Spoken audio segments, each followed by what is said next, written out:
Welcome back to Two Nations Under Ted, kids. You made it. We made it. We have arrived. This is episode 12 of season 2. You made it. You've come along on the journey with us, hopefully since day one. We're one step closer to finishing the entire freaking series. How's about that? End of season 2, here today. When I tell you we're anxious to talk about it, believe me, we're anxious to talk about it. I had to tell these guys, stop talking before we hit record. Tom Clark here with you as always, along with Jay Luft and Joe Higgens. We're here today to bring you the good, bad, and very ugly of season 2, episode 12. Joe, you're chomping at the bit. First thoughts going into this episode. It's going to be based on the season 1, the ending of that. A lot of stuff is going to be revealed because that's how this works, isn't it? But and with the things ramping up as they were with Nate, with Sam Obisanya as well, late in the game, but yeah, and Ted's ongoing sort of mental health problems as well. A lot of stuff in this episode is very poignant, but also infuriating. And I'd forgotten from watching it the first time one particular scene that boils my piss. Like I get it. It's for the reason of that, but you want to reach in and just shake somebody. Like it was just you've completely grasped the wrong end of the stick, but you're too far down to be redeemed now. It's not the same sadness as the funeral episode. This is like a visceral anger. Visceral anger. And it's not even real. No, well, I mean, Jay, to Joe's point, we've been suckered in since the beginning because we love this stuff and we go on the roller coaster ride with characters who don't exist. But in some weird way, I think we've all three on this journey have connected our own lives to this show and at various points, and maybe people we know or have known in our lives now or before, or maybe to ourselves. What's your emotional reaction after having just watched episode 12? Now we're going to talk about here today. Fuck Nate Shelley. Yes. That's it, kids. Thanks for watching. That's good. Yeah, I said just before we started recording, like Nick Mohammed acts his ass off in this episode in particular. Yeah. And he literally there's so many little things he does where it's like he's having an argument with himself, but just doing it by expressions. Yeah. He's very, very good, and it literally there's times where you think, oh, maybe he's going to redeem himself until he fully commits to no, this is the path I'm going down. There is that bit, isn't there, where he goes, I have a confession to make. Yeah. And you go, oh, he's going to do the honourable thing. That's the thing I think that pushed him over the edge. Yeah, that's switch. Yeah, that is the straw that breaks the Nate Shelley's back. Yeah. Yeah. For many different weird reasons, I think you guys are right about that one line and that other character's reaction. Yeah. It's I get it, but also it's just so when we get to that scene in particular, my aggrievement, is that even a word, with it is just so you don't understand. He doesn't understand anything. It's a lot. It's a lot to absorb. It's a lot to go through. Again, if when you connect with a show and it means a lot to you and you're aware it's entertainment, you're aware you can just turn it off. But when things stay with you after the fact, it's one of the reasons I can't watch really well done zombie flicks or horribly gruesome slasher movies, because stuff tends to stay with me for a long periods of time. And I just have an issue with images dancing in my head. And sometimes I don't want those images to be there. So with a show like this, I can't watch Poltergeist. Yeah. That clown. Yeah, dude. My mum had the exact same clown in her house. Oh, what? Yeah. Wow. I thought you were going to say the exact same Poltergeist then. It was, yes. Derek, he was called. Wonderful. He was a nice guy. Yeah, lovely. Yeah, I can't. I'm with you guys. I can't. You know, and this show, I want this show in my head, and it's in my head quite a bit, to be honest, but like the bad bits and stuff we'll get to today. But it's part of the ride, kids. It's part of the storytelling of this show that we all love so much. Let's get into it, my friends. Episode 12 is entitled Inverting the Pyramid of Success. If you're watching the video, you can tell, once again, we refuse to cover up our friend Joe. So we've just got pyramid in quotation marks. That's a long freaking title. So episode 12, yes, Inverting the Pyramid of Success. Original air date October 1st, 2021. This episode directed by Declan Lowney on a story by the one and only Jason Sudeikis and Joe Kelly. 12 episodes in season 2. Yes, children, again, you have arrived. When last we left the Ted Lasso gang, we saw Ted struggling with Dr. Sharon's departure from the team as a billionaire would-be football club owner came to Richmond in an effort to woo Sam to play for his team back in his home country of Nigeria. Keeley and Roy had an awkward talk after Nate kissed her while clothes shopping, and the news of Ted's panic attack during the FA Cup final in Wembley Stadium was leaked to the press by none other than Nate himself. The Dark Nate storyline is upon us in a big, bad way. Look, guys, before we go cranking here, we are through the looking glass with this character. The turn that we've teased, we've talked about it for 2 full seasons now, has now finally happened. It took a long road to get here, but now we're here. Jay, let me start with you. If you go down the rabbit hole, we've only briefly mentioned it. If you go down the rabbit hole of Ted Lasso sites and chats and social media, you'll find a whole lot of people who don't buy any of this. I don't know that we need to get into that bit, but seeing the turn happen, did everything connect okay for you? Were you good with it? Like, did you have any out of body moments where you're like, this is too much? Did it work for you? I think so. I think it's you can see it with a lot of people where they get like praised to a point where they put themselves on this pedestal and then they start like kind of buying into their own hype. And this is what's happened with Nate. I mean, it's weird they did it with such a kind of like innocent character from season 1 to then flip the switch on him on season 2, because we don't really see any kind of like negative like aspects of Nate's character until the very first episode this season. Like there wasn't any. It's one of the very few things he didn't really foreshadow into from the previous season.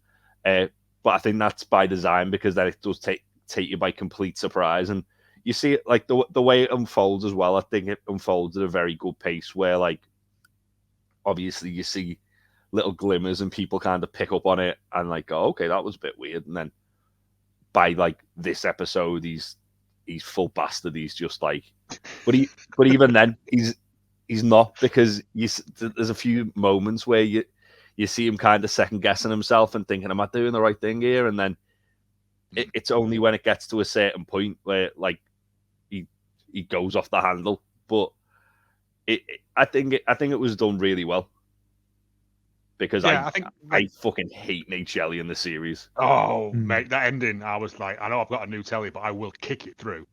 It is that thing. Like the first season, his arc is basically his redemption from like bullied victim to being accepted, and then this is his acceptance and people not worshipping at his feet.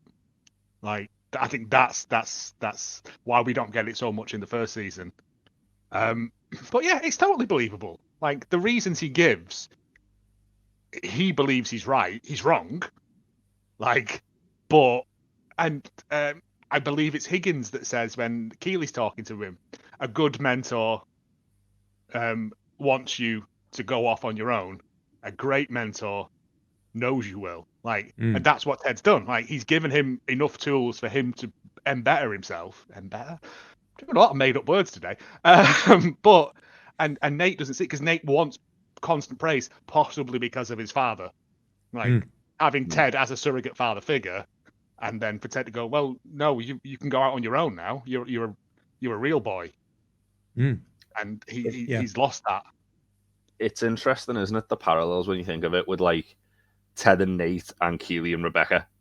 Like there's the same sort of like mentor-mentee relationship, but I think with with like Rebecca, there's a little bit more warmth to it because there's an actual friendship, whereas Ted thinks of Nate as a friend, but Nate again, like kind of, well, he says, doesn't he? Like Ted forgot about him because Roy come in and he didn't. But also, like Keeley's much more socially well adjusted than Nate was. Oh yeah, of course. Like she's a strong, independent female, and Nate is was like a boot bitch, wasn't he? Like, you know what I mean? It's he's never grown up from that. I was going to give my opinion, which differs drastically in some ways to both of your guys. Not doing it now because you guys brought that home. That was well done. I'll get to mine later, okay? Because I don't want to hang any kind of cloud over that. You guys, that was really good. Well, here we go, kids. We open with Jeff Stelling, Chris Kamara, and George Cartrick. Remember a good old Coach Cartrick? Fucking George Cartrick. Right, yeah. Hard to say it without including that word in front. They're talking about a coaching change at West Ham. They briefly talk and they move on. They don't tell you what they're talking about. They don't elaborate. They move on to Ted's panic attack. So that West Ham line will come back to us later.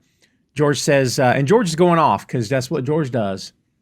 Would Bill Shankly have a panic attack, eh? Would Brian Clough, would Alex Ferguson have a panic attack? Jay, I'm assuming, because I think I've heard you mention these guys before. These are all real people, yeah? Yeah, those three in particular are kind of like regarded as like three of the best football managers of all time. Interesting. Brian Clough was at Man United, I believe. Dare to say like old school managers as well. Oh yeah. Like Shankly was the Liverpool manager in like I think the 60s and 70s. He won all, pretty much everything there was to win with them. He won. There was Brian Clough, as I say, I'm not 100% where he was. I think it was Manchester United, and he's just like really old school manager. And then Alex Ferguson is arguably the greatest manager of all time. He won again. He was at Manchester United for like 30 years. He won everything there was to win multiple times. And yeah, like the fact that club haven't been the same since he left. Kind of shows like the impact that a man like Alex Ferguson had on them. But yeah, they were basically kind of like sort of like stiff upper lip, like a bulldog chewing on a wasp. Very sort of like straight to the point, no fucking round. Mike Bassett, England manager, is supposedly based on Brian Clough. Yeah.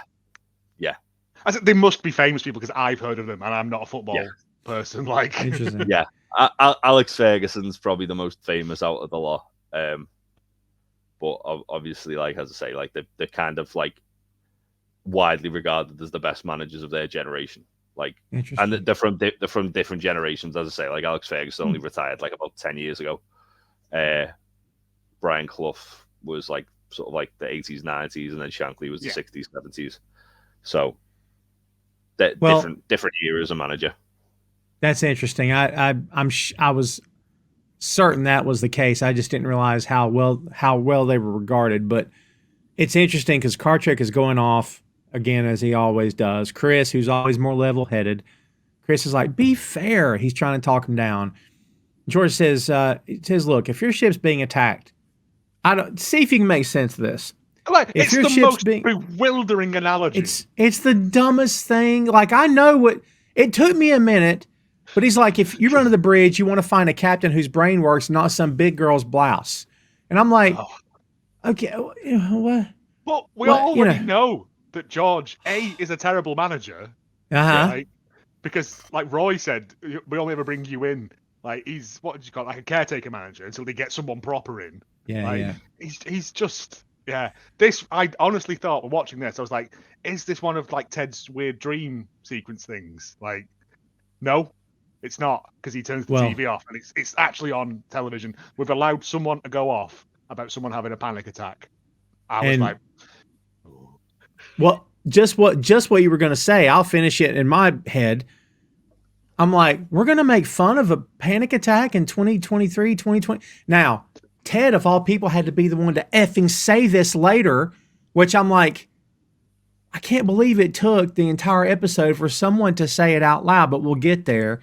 But I was with you, Joe, on that because it didn't make any sense to me. Like 10 years ago, 20 years ago, sure, people, whoa. But now we're so sensitive to, people have issues, they're dealing with things. You shouldn't judge people, But that's like a typical reaction of a guy from like his generation, isn't it? Towards that. That's it. Yeah. Like even Chris Kamara is sort of that era, but even he's like, you don't know what people are going through. Exactly. Yeah. He's I think like George is basically trying to angle for that controversy pundit thing where they'll say that the sky's green just for the sake of having an argument. Yeah. Well, I mean, look at the way the British media do handle like a lot of stuff like that anyway. They are very insensitive to it. They are very it is still very much stigmatized within media. Like it shouldn't be until the person actually dies, and then it's woe is them. And it absolutely shouldn't be a stigma, but it is because it's at the end of the day papers, doesn't it? Yeah, sells newspapers, gets people talking. I like that Jeff just stares in the camera and says, "I miss Roy." That was it. That was really good. Well, he referred to him as his previous foul-mouthed associate. Yeah. Yeah. So the man they're all talking about, the star of the show, Ted Lasso, of course, he's in his flat. He's going to eat some cereal, and he gets a text from Rebecca that says, "Fuck the haters," which is a callback to the Two Aces episode from season 1. Yep. With the barrel that we have referenced numerous times. I mean, seems to be like the linchpin of the entire Ted Lasso canon is that episode. It is. Everything stems from that. It's the turning point, isn't it? Where like everyone kind of gets on board with Ted, like the team, and even to a degree, Rebecca. My one grievance with this is there's no way that shredded wheat came out of that box like that. Just wouldn't come out. It's There'd be a load of stuff, broken bits behind it as well. Sure. Yeah.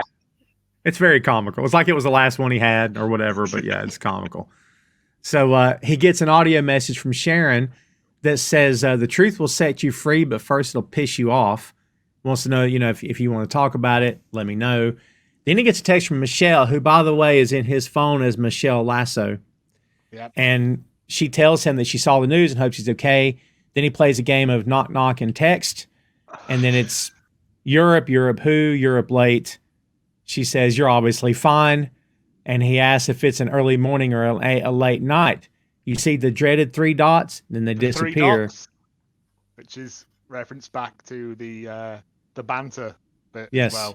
You don't want the 3 dots. Yeah. No, it's the death knell. She doesn't answer, and he says, "Sorry, none of my business. Thanks for reaching out." And she hearts that because that's where we are. That's literally okay, isn't it? That's conversation's done. We're done. That's it. That's like when you send a text and put a period at the end. That person's not happy with you. You just respond, "Ha." Just ha. Yeah. Yeah, it's there's very subtle nuance to this texting thing, kids, in case you didn't know. So Ted goes out of his flat, and he immediately has 2 paparazzi taking his pics. Ted's very polite as he always is. They're laughing at him. And then as he's going down the I'll say street, right? Of course, it's a show. There's numerous people holding papers. He says hello to someone named Susan, who we've never met. Works in a bakery, it looks like. I guess. Yeah. But I like the fact that Ted lives in some sort of Beauty and the Beast Belle town, like where he knows everyone. There goes the baker. Yeah. We've established that for sure, yeah. I think one of the paparazzis is the guy that Roy threatened. And is he it? sold his memory card as well. I'm not 100% sure, but I thought it was, and I didn't bother to check it up. But I didn't think about that. It would be a fun little callback if it was, because, again, scum. You would think that Roy would have scared the crap out of that guy, but...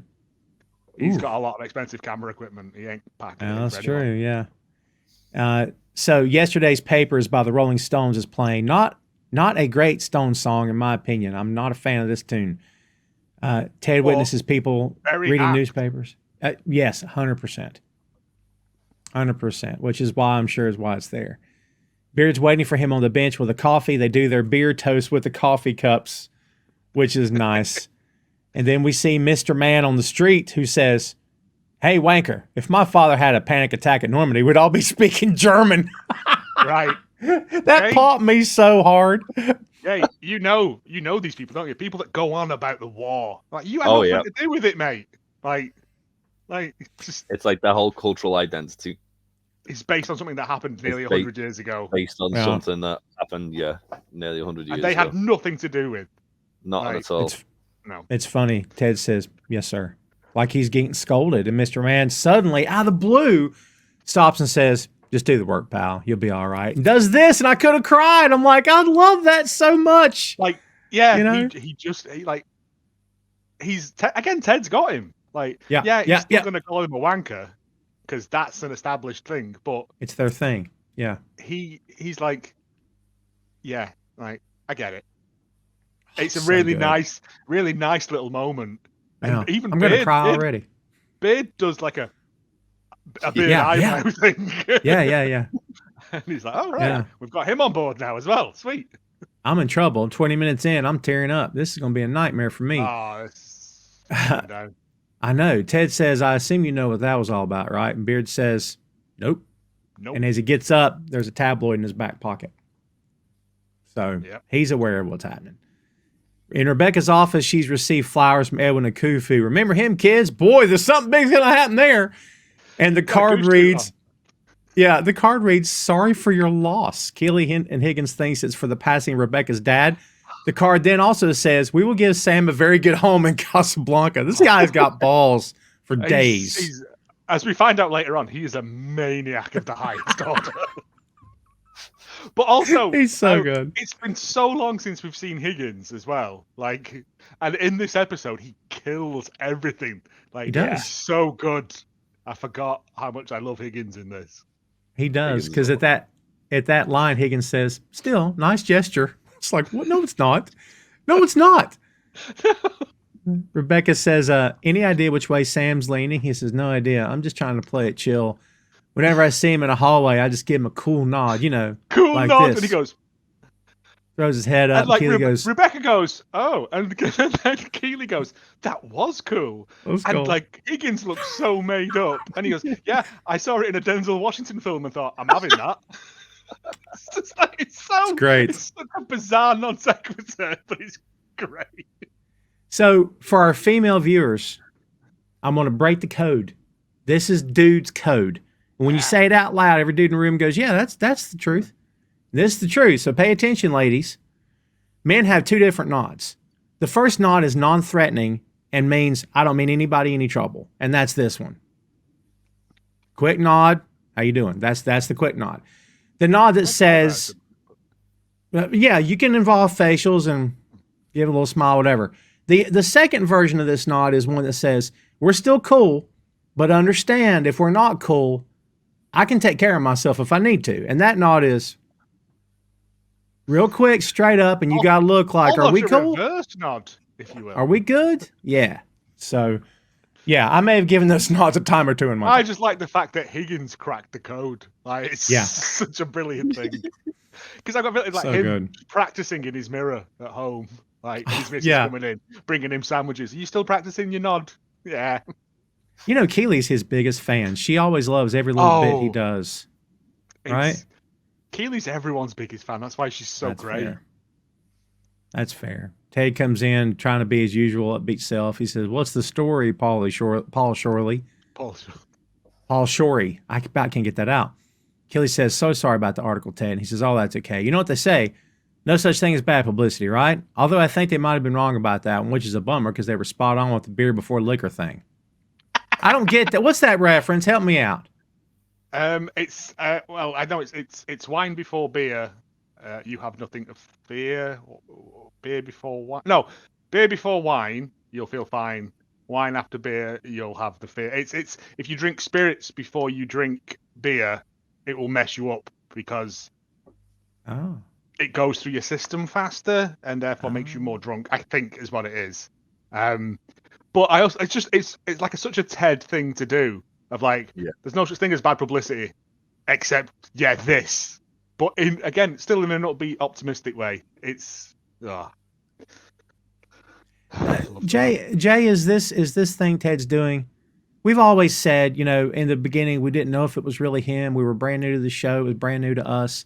But now we know this is him. Is this part of the facade he puts on so everybody else he can appear okay in front of everybody else, or no? I think a little bit of that is it, like, because it is almost like he's like disarmingly, like charming the way he acts. But I think a lot of it's just down to just Ted being Ted as well.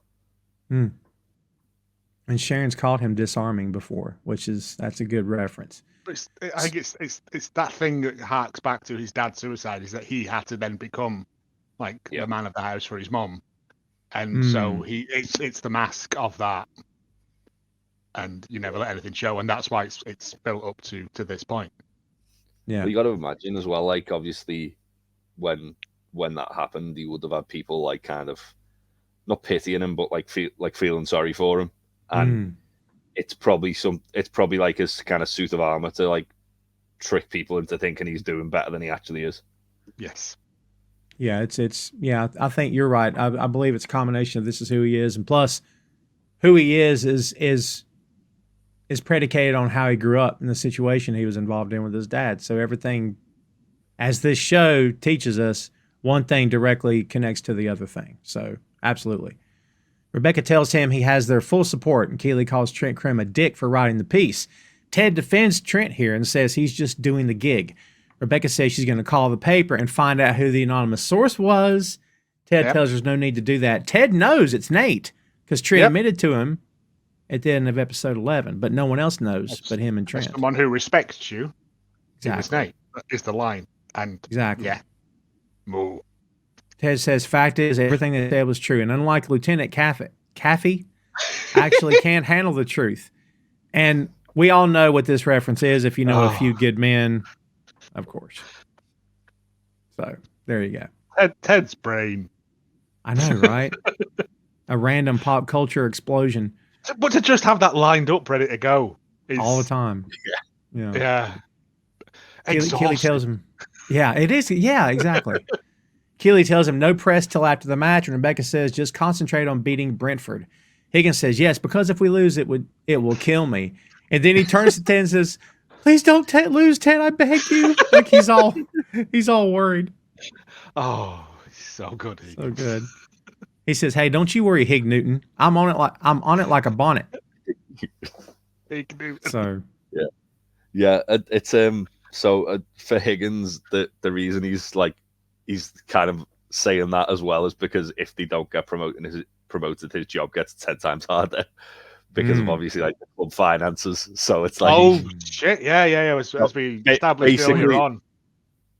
Basically, if they get promoted, they get like a massive windfall of cash. Whereas, it must have been very early on in this season when we're doing it. You did give a big thing of like, is it parachute payments and all that. So like you can survive 1 year in relegation, but then after that it becomes infinitely harder. Yeah, for sure. Rebecca's eating her biscuits, which Ted did bring to her as he always does. She goes, "Oh God, these taste like shit." And Ted goes, "Oh yeah, well, it was a rough night. I am now absolutely positive I switched the salt and sugar, and I'm sorry about that." And he tries to take him. She goes, to take him back, and she snatches him. She's like, no. And she stops, and she's letting it hit her, and she's like, now it's interesting. She's like a sneaky, salty bitch. And Ted says, like Heather Locklear, Melrose Place, am I right? Higgins goes, "Oh yeah." And they all do the AFC Richmond Club thing where they go, yeah. Keeley's like, that's a perfect way to describe her. That was really nice. I love those moments. Just those little Ted bits where everyone we get another one later on as well. Yeah. And I love those bits where everyone just goes random for a bit. So we go to the locker room and Sam is coming in. I had a question for you on this one, Jay, because maybe I've missed it. He finds a box in his locker with a note from Edwin that says, "I can't wait to see you in this. Hope you don't mind. I picked the number." It's a green Casablanca shirt with the number 10 on it. Is there significance to the number 10, or am I missing it somewhere? Yeah, it's basically like 10's kind of like associated with like the sort of talisman of the club. Like, really? It's usually like there's a lot of like famous players there, like Zinedine Zidane, Alessandro Del Piero, just to name a few, who kind of wore the number 10, who were kind of like the catalyst of the team.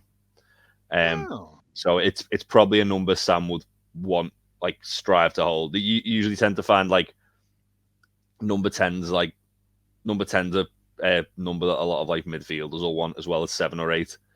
And then like number 9's like associated with strikers.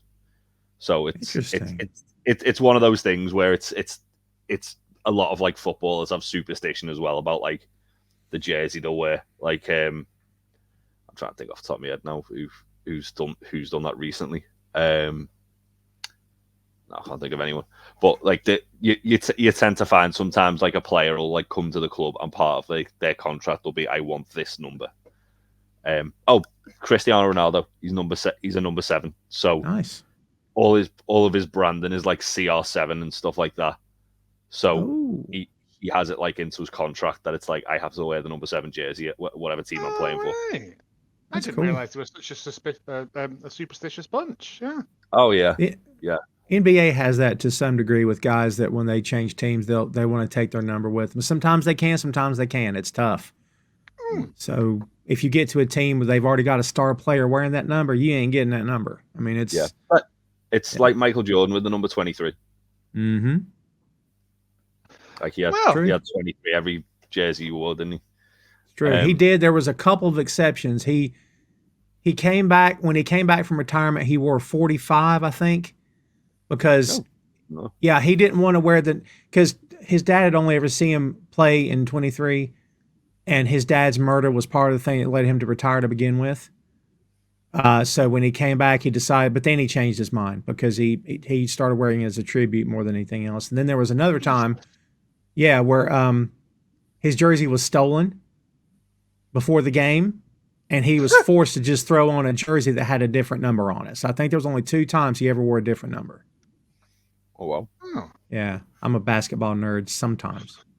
No, I didn't know anything. I just thought numbers were randomly given out, depending on where you were on the field. Like, all defenders wear one kind of number, and so it's easier to find them in a. Yeah, fire. So it's normally done like obviously as well, like the way the team sheet works. If it's like a friendly and people don't have like the normal numbers, it'd just be like 1, 2, 3, 4, 5, 6, 7, 8, 9, 10, 11. Well, but educational. Yeah, I mean, Joe, you and I couldn't do this show without Jay. I've learned so much. You know more than I know about this sport, and Jay knows more than both of us put together, I'm sure. So like it's. I mean, that ain't a high bar to hit, but yeah, I get what you're saying. Trying to help you out, Jay. Look what happens. I swear. No, I honestly, genuinely, I didn't know it was such a big thing. I just thought you put a shirt on and they give you a number based on where you are on the field. I didn't realize you could be like, nope, 69, that's my number. That's it. That better be it. Better be on my jersey when I get there. Well, there's a lot as well. Like there's a lot of clubs that have obviously, if they've had like a famous player wearing that jersey, like that's you retire the number.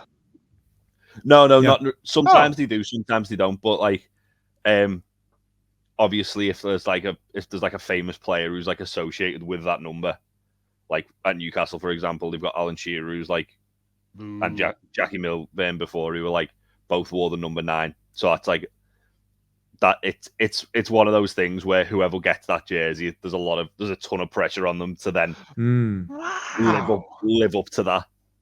Because this is genuinely fascinating.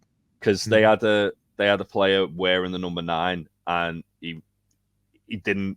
It went to his head. He was shit when he wore number 9. He changed his jersey to number 7. Now he's one of the best players they've got. Jeez, shut up! Really? That's funny. Yeah. What? Athletes are highly superstitious. It's the truth. Yeah, there's a lot of superstition. It I is feel bad for for sure. making them do shirts and skins now. Yeah.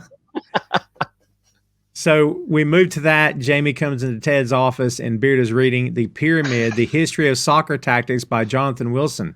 So I got the book this time. And by the way, this is the same book he was reading on the plane in the first episode of the series. But have you noticed now, there's loads and loads of Post-it tabs like in the sides of it. Like, well done. What must be every page, because there's hundreds of these things in there. So, so what's interesting about it, like this, to me, is that Nate was banging on, wasn't he, about like wanting to get credit for like various things. And you look at like the work that Beard's putting in and to like better himself tactically, and he doesn't get any credit. You just because it's expected of him. He just like him and Roy would just literally said it's the job. The job. Yeah. Mm-hmm. And it's the whole thing of, we thought trees fought for sunlight, but it turns out they have an ecosystem and they share the sunlight. But yeah. Great bit. That's a great bit. So Jamie in this as well. When he comes in, he goes, "Is Roy here?" No. Beard says, "All right, Beard bye." says, I don't. Beard says, "I don't hear any grunting," which is good. And he goes, "Is that a yes?" So yeah, he's then Nate comes in looking for Roy for a different reason, and Beard asks if he's seen the paper. Nate stutters and stammers, and look, Beard has figured this out, and it took a half second. If it took that long, right? Because there's only so many people in the room. There's 20 people that know, and he's Poirot'd the shit out of it. Yeah, he knows who it is. He knows Roy ain't going to betray him. He knows Rebecca ain't going to betray him. He knows Keeley Higgins wouldn't betray him. Yep. Higgins is never going to. He wouldn't. Only leaves Nate. Yeah. Like, it ain't even that difficult to work out. No. But again, Nate thinking he's cleverer than everyone. Yeah. Well, I was going to say, there's that scene, isn't there, where Ted like tells like his inner circle, like the Diamond Dogs and Roy, and Roy. It's not hard to figure out of those like sort of 5 people in the room, and then the other person who obviously knows is Rebecca. So and Dr. Sharon. Also, it's not hard to again. Beard has watched Nate from the shadows all the way through this and knows what he's becoming. Yep. Yeah. 100%. Yeah. Roy comes in. Yeah. I was gonna say it's like obviously Beard's not gonna do it. He's loyal to Ted to like the end. Oh. Yeah. Roy is also extremely loyal, like to a fault. So he's not gonna. He's not going to, so it has also, to. It would involve him talking to Trent Krim, and Roy's not going to do that off his own bat. Good point. Well, yeah, we find out why in season 3. Yeah, we do. Like in episode 1, actually, of season 3. So there you go. See, connectivity, children. Oh, shadowing, yeah. Yeah, all over the place. Roy comes in. He's the next in line to come in, and he see it. And Beard tells him that Jamie's looking for him. Roy says, "Oh, is he?" And he goes in the locker room and goes, "Oi, Todd!" And Jamie just turns around like. But everyone else is like talking to Jamie, and they all melt away because angry Roy is in the room, and he's like outside. Oh, okay, and like you see Todd like shrink back and become like a little and it's. Oh. Do you know as when Roy comes in, Nate like sort of pats him on the tummy as he walks in. Just a little bit. I know he's trying to get his attention. Yeah. Or, again, because I mean they're both looking for Roy for essentially the same thing, like doing stuff to Keeley. But yeah, it's a very nice parallel between the two of how this is handled. Yeah. Yeah, it's they both again want to talk to Roy for different reasons, but Roy has made it known, so now Jamie knows his head's on the chopping block now, and he pulls him to the boot room where most serious conversations in the show have been happening lately is in the boot room. And Jamie says, "Can I say something first?" And he goes, "Yeah, okay, that's a good idea because when I'm done, you won't have any teeth left. You'll need them for the talking bit." You need them for the talking bit. It's like, as threats go, it's very wordy, but also brilliant. And Jamie spills the beans without being tempted to do so or being provocated to do so. He just flat out tells him he admitted to her that he still loved her, and he said, "Look, it's the funeral, and it does something to me. I ain't used to being around dead people." And this striking a chord with Roy because it also did something to Keeley being at the funeral and being in that situation. And him as well. Exactly. And I take it all back when I said the other week about Jamie not understanding. He has gone away and gone, "Oh, I shouldn't have done that." Like he has learned that was not the time to do that. So fair play to the boy. He is growing. I think that's why Roy kind of like forgives him and like respects him, because it's literally that you go back to For the Children, where Roy talks about Jamie not being accountable for his actions, and it's Jamie showing accountability for the fact that he's done something that he shouldn't have done. It's obviously something that's Roy's gonna fucking kill him for if he doesn't say anything about it. So he's him apologizing and like holding himself accountable is, in Roy's head, that's like, shit, that's what I wanted them to do. Yeah. But I can't punch him now because he's... No, I can't punch him. And that's why Roy just goes... Again, excellent face acting from Brett Goldstein. He just goes, fuck, and stomps off. and then as always in the boot room... Yeah. Yeah, Will's you can Will's hear. Like, I didn't say anything when you came in. You can hear him. He goes, "Ooh, yeah." And then Jamie's just like, "All right."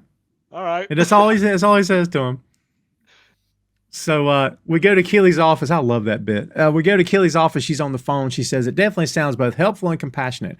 But I don't think that you moderating a session between Coach Lasso and a celebrity psychiatrist is the best move right now. All his attention is on Brentford. Thank you very much." Hangs up the phone and says, "Fuck you, Piers Morgan." As a trio, can we just give one big fuck you, Piers Morgan, as well? Like, I'm down with 1, 2, 3. Fuck you, Piers Morgan. Fuck you, Piers Morgan. From your friends at Two Nations Under Ted, a Ted Lasso podcast. Absolute scumbag bottom feeder. Yeah. We tried to give him to you, America, and you were like, "We don't want this. We've got our own problems. You have him back." We got enough people like that over here. Yeah. And now they're sending James Corden back as well. What's going on? Oh Christ! Can we not like Osama bin Laden over the Atlantic? I was gonna say, can't we just put like an oil rig like between like the two nations and just like anyone that we don't want, just dump them all on there and let them have the fucking echo chamber of nonsense. No, it's like the island of Jay misfit for Prime toys. Minister. Yeah. Yes, I agree. If I can vote for you, I will. I mean, I would vote for you just on that one thing. We're going to build a big platform in the ocean, and then all the dickheads can go and live on it, and we can just get on with our lives. Sweet. How much money do you need? And then randomly we sink the platform and then pull it back up. We don't tell anyone we did it. We don't advertise it. Like a saying Atlantis, yeah. Oh, that's terrible. But I don't care. Donovan won't be writing songs about that one. I don't think so. Not going to be doing a tribute show for that, are they? So, man, that was fun. So then Keeley, she goes to something on a laptop, and we get this line. We get it like 3 times.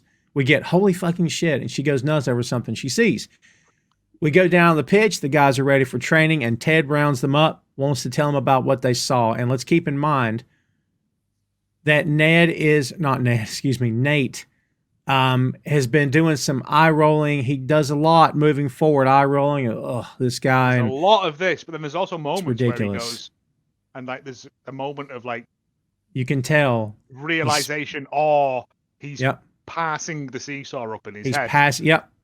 He's justified so much what he's done and what he's going to do moving forward that it's a thing. You guys know he's excusing his actions in his own mind. But Ted comes clean about what they saw in the morning paper and on his phones, and he says, "I still get the paper because, well, you know, you can't cut cartoons out of a phone, right?"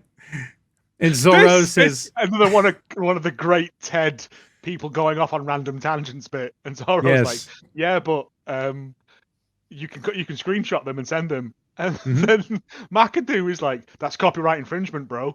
Yeah. It's like what? And then Danny he's like, "Yeah, but you can't also put cartoons on the fridge." And then Danny is like, "My fridge has a TV in." And then they're all like, "Oh, really? How's that?" Like, it's just such a... This has got away from Ted so much. It's the second time we get that bit, but it's so good. Oh, I never tire of them because it's just like, I in my heart, I want to believe they just went, "We're going to roll the cameras and just do stuff." Yeah. I know it isn't. It's probably very heavily scripted, but it just feels like that sort of thing people do. Yeah. Where you're like, "Oh yeah, that is that." Yeah, it's just beautiful. Like, Danny is always the linchpin of them as well. He is. In my head, it's always been they know the line's coming from Ted or Beard or whoever, but maybe they're told, you guys react how you want to. How would you guys react if I said work this? around it, yeah. Yeah. In my head, that's how it is anyway.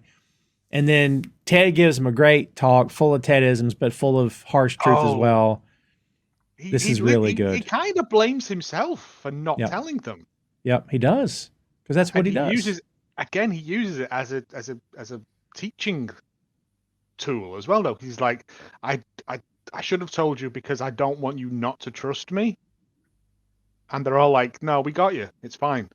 Like they're all like, we know he's got the team at this point, but this is just one of those things that even in a moment of what Ted perceives as weakness, they're doing to him what he's done to them. Like they're just as a unit.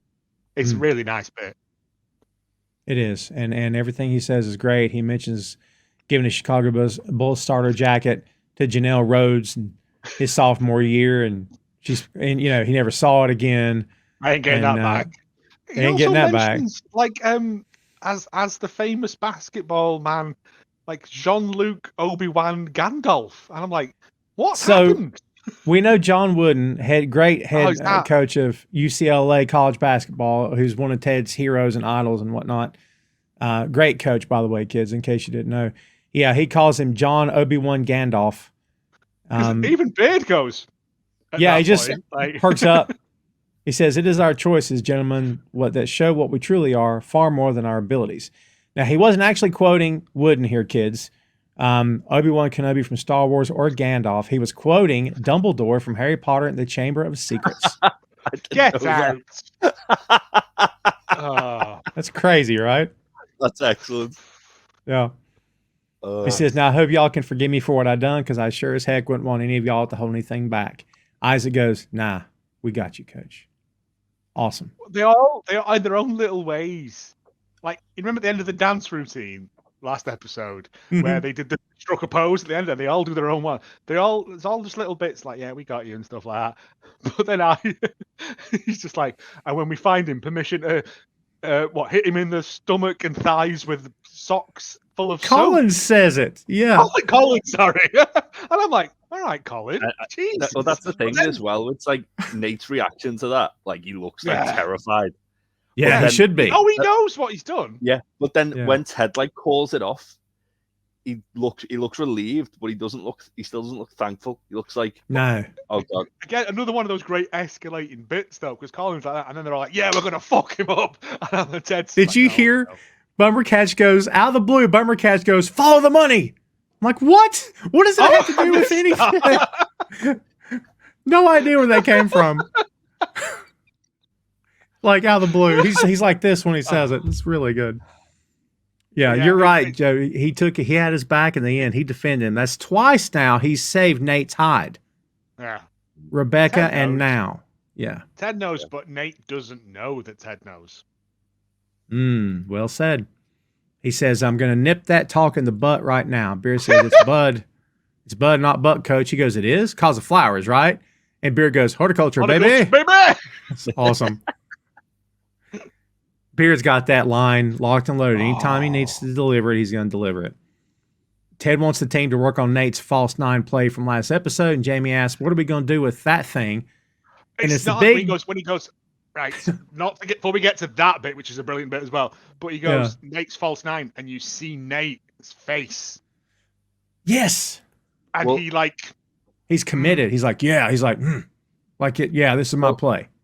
With the thing with this, which is like with Nate, so in the last episode, he's complaining that he doesn't get credit for it. Mm-hmm. And he's then calling it Nate's false 9. Yeah, Ted credits him for it, and then instantly Nate twists it to say, "Well, now you're crediting me for it, so you can make me a scapegoat when it doesn't work." Yeah, exactly. He refers to him as like Nate Dogg, Super Nate, all the way through this. Like he's still doing what he's always done, but Nate is too far. His midichlorians have been corrupted. He's so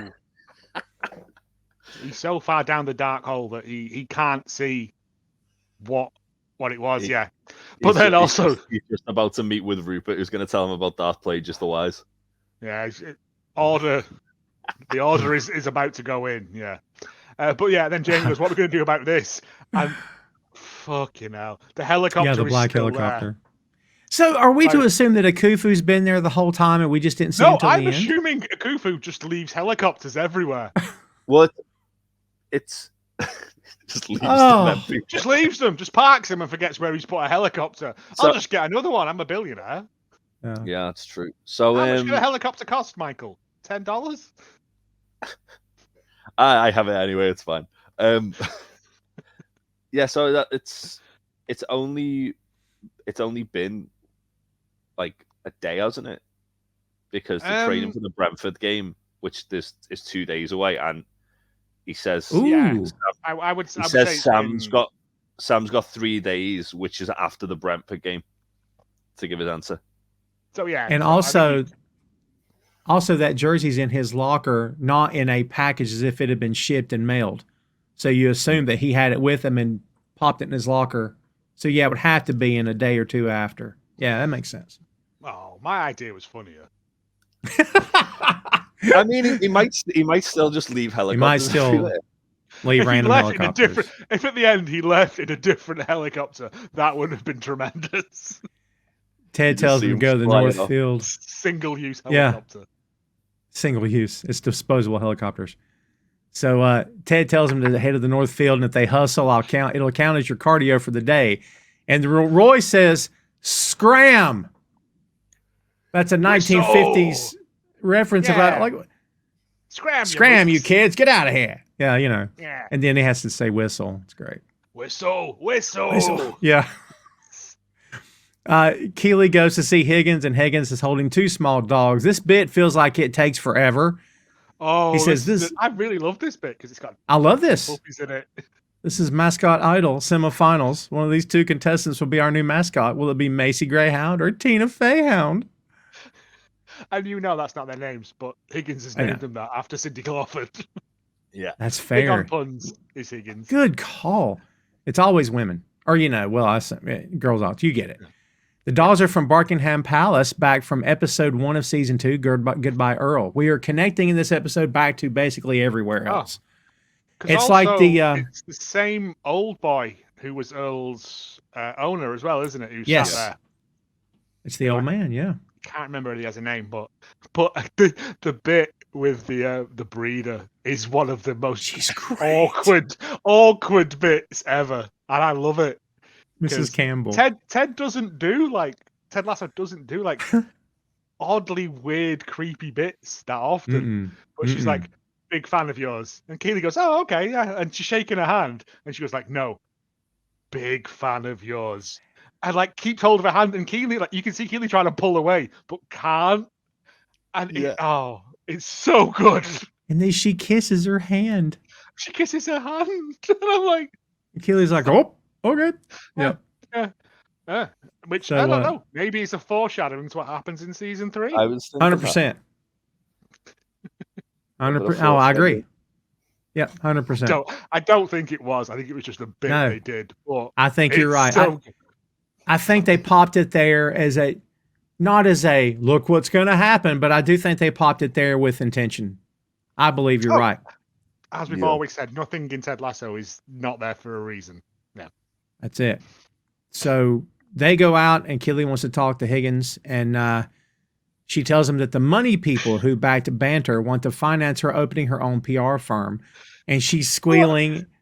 I'm glad you came to me first, Yes, and not great. Ted or Roy. Well, they're training, or Rebecca. She's doing something else. I'm happy to be on the list. yes. So she's scared of telling Rebecca that she's leaving. And Higgins has all this wrong. He thinks, well, you're intimidated by Rebecca. And Keeley says, no, she's one of my best friends. He goes, oh, and you believe that leaving her would be a betrayal usually reserved for the level of Greek mythology. She says, no, Again, I just don't want to appear ungrateful. Yeah. Yeah. And then Joe, he delivers a line you said earlier. A good mentor hopes you will move on. A great mentor knows you will. That's some Emmy-worthy writing right there. That's wonderfully done. But then Keeley goes, oh, I like that. And Higgins goes, I know, I just came up with it. And he's just like, Big Camp Higgins is so good. It's true. He's great. I love Higgins. We see Sam outside. He's walking and he's on the phone with his dad. He's going to give Edwin an answer after the match against Brentford. His dad is encouraging him, telling him to let the universe give him the answer. The universe told him to marry his mother and to buy Bitcoin in 2009. 2009! Like he thinks that's hilarious. And Sam looks over, and we knew this was going to happen because we saw a Richmond jersey, and you knew. Have you never seen the thing of, I think it was like a Doom tournament or something, where the first prize got like 500 quid and the fourth prize was 25 Bitcoins? Oh, wow. Yeah. So, like, it's a fun little. I'm sure it's not a callback to that, but it's he bought them at the right time. That's why. Interesting. Yeah. It's big now, kids. In case you didn't know. This If you we have minted some limited edition Two Nations Under Ted NFTs. I don't even know what any of those words mean. No fucking thanks. No, it's all fallen out. The con is over. Like, but the whole NFT again. This was one of those bits that made me cry. Yeah, it's big. The whole NFT thing as digital art form is fine. When you start selling those things for millions of dollars, that is beyond wonky to me. If you're an artist if you're an artist and you like to use the digital realm, more power to you. NFT, fine, but like. I was up close and personal with that industry, and like a lot of it, I'm like, you paid how much for that? Yeah. No chance. Am I paying that much for that? I can just right-click save, mate. Yeah. Well, that's the thing. I can just screenshot it. It's digital. It's copyright infringement, bro. Yeah. You're right. To get back to what you were saying, Joe, one of the guys on that pitch is wearing Sam's shirt, which is a nice touch. Shirt. But yeah. Two of them are auntie. I think there's two lads wearing the one's got an Nobisanya shirt and the other one's got the Richmond shirt on, but it's got the blacked out bar in the middle, and that's the thing that hits him more than the fact that the guy's wearing a Nobisanya shirt, because he's like, shit, I made a difference. I did something here, and I don't know if I can do that at one of those massive, as we said last episode, one of those clubs where they just pile money in and get the best players. It's like Sam's still fairly like kind of grassrootsy. Like he wants to use his position for the greater good. The greater good. Greater good. Well, the next scene is at Roy's place. Have we ever been to Roy's place in this show? I don't think we have. Is it Roy's? Pretty sure, because he's parked in the front and she's parked behind him, and I don't recognize that kitchen. Oh, so I assume that's Roy's place. Oh, the outside looks different. I assumed it was Keeley's. I assumed that Roy just like lives out of his car. I think it's at Roy's, but so he comes clean to her and tells him what Jamie did, and he's like, "Look, he came to it on his own." And she says, "What'd you do? Punch him? Headbutt him? Did you murder him?" And he goes, "Worse. I fucking forgave him." It's disgusting, isn't it? Disgusting, isn't it? But I just want the fact that Keeley goes when he says, Jamie came to me and spoke. She says, I didn't say anything. Yeah, for real. She says, I'm really proud of you. I fully support that. And he grunts at her. And of course, she says, I have some news to tell you. He goes, for fuck's sake, don't tell me Ted tried to get off with you and all. It's great. Then she tells him the news of the PR firm. And of course, he's excited for her. He says, holy fucking shit. Second time this episode. Shit. He says, look at you, the boss. Not going to have time for me anymore. Foreshadowing. See, I think at this point, like, Roy has realized that, especially after the last episode, that this is on borrowed time. Yeah. And I think Roy might be trying to look for a way out at this point. I think Roy sees the way. I think Roy sees the exits coming. Not that he's looking for it, but he sees it. Okay. He sees the exits ahead. Yeah. But then what happens? Because he really loves her. Literally, in the next section is one of those where it's like, we're done. Yeah. We go to the pub with Ted and Beard. Well, no, because I missed that because it doesn't, like, she goes, oh, we have just received the thing from the GQ shoot or whatever she was doing. Vanity Fair. Vanity Fair. I thought that comes later. Oh, okay. Sorry, I thought it was the I same mean, we scene. can hit it now, but it comes My later. apologies. It's No, keep I going. no worries. No, I thought it was this scene. To be fair, Because then they pour the champagne out, don't they, and all that stuff. They have the conversation about champagne. We didn't break the champagne out when your mother moved back up north. Is one of those lines. No. We go to the All pub right, and then all we right. come back. Fine. Sorry, my apologies. No worries. Yeah, we go to the pub and Beard. This is very funny. Beard and Ted are at the table, and Beard's looking at his phone. He goes, "Just a second, it's Jane." Ted says, "How's that going?" "We broke up." "Oh no, we're back on." Yeah. And he's like happy, and I'm like, man, this is this back and forth. See, I wanted to like. I'm looking into it, and like, you look at the crisps they're eating. Coach Beard is eating salt and vinegar, plain crisps. Whereas I think Ted is eating blue Walkers, which I think are cheese and onion. Yeah, cheese and onion. Yeah. I don't know whether that means anything, but again, I just thought I'd make a note of it. Well, you never can tell. I didn't notice any of that, but Yeah. for all we knew, that revealed the end of the show. I don't know. Yeah. So was Beard eating He was eating red. So it's the colours of Richmond. Oh, fuck off. Yeah, it is. Jesus. Absolute shithawk. Man. How does stuff like that keep happening here? My God. mean, I'm glad I brought it up now because that's about the tick in the weird things that we've discovered. Box. That's fine. May brings him their beers, and Ted sees someone reading a tabloid with him on the cover. You can tell he's really stressing over this, right? She says, "Don't worry, it'll wash out in the cycle. It always does." Then she grabs the paper from this guy, and he says, "I was finished anyway." You guys recognize him? He's the one from the bars. It's the one that May went on a date with, isn't it? In that episode, yeah. And I'm fairly sure he's like a actual person. He looks really familiar, and I can't. I could just look it up, couldn't I? Just vamp for time. Well, Roy, we get back to the scene you mentioned, Joe. This is Roy's telling her we're going to open the champagne, and she goes, "What? No, I thought we were saving that for something really special." And he says, "Well, we didn't open it when your mom moved back up north. We didn't open it when England got 0 points in Eurovision. And we didn't want to open it when the neighbor ran over their own snake." And she says, "That was nasty." He says, "So we're drinking it." And then they get the pictures of the Vanity Fair article. Yeah. He says, "They better not use any pictures of me smiling." And she goes, "Like that exists." And then Keeley opens the article on her iPad, and Roy goes, "Wow." Because it's amazingly great. The headline is Keeley Jones, Woman on Top. And we find out, kids, no pictures of Roy were used. Keeley's very upset. She says, "That is not cool. I'm going to reach out and change that." She says, "Don't you dare." This is how, again, guys, Roy Kent went from being one night stand Roy Kent, who needs a watch and a phone, Roy Kent. not that he's a douchebag, but it's all sort of very laid back and casual, to telling another human being, "Don't you change a fucking thing. You look powerful. You're fucking gorgeous." It's awesome. What a great moment that is for that character, man. Yeah. It's along with the bit earlier where he's like, "I forgave him." It's disgusting, isn't it? And this is like, this is how much Roy has grown. Like, yeah. A, he didn't punch Jamie, he forgave him. And B, he's like, yeah, it's wonderful. It's a nice thing. So we head back to the pub now. We're doing this back and forth dance here, kids. So Beard says, "You going to say anything?" He goes, "Well, I mean, eventually, yeah. You may have noticed through the years I can be quite loquacious." He says, no, to Nate, the anonymous source.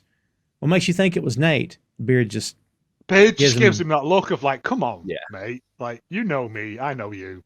We both know it's Nate." Of course. He says, "You know my philosophy when it comes to cats, babies, and apologies, coach. You got to let them come to you." He says, "That's not going to happen.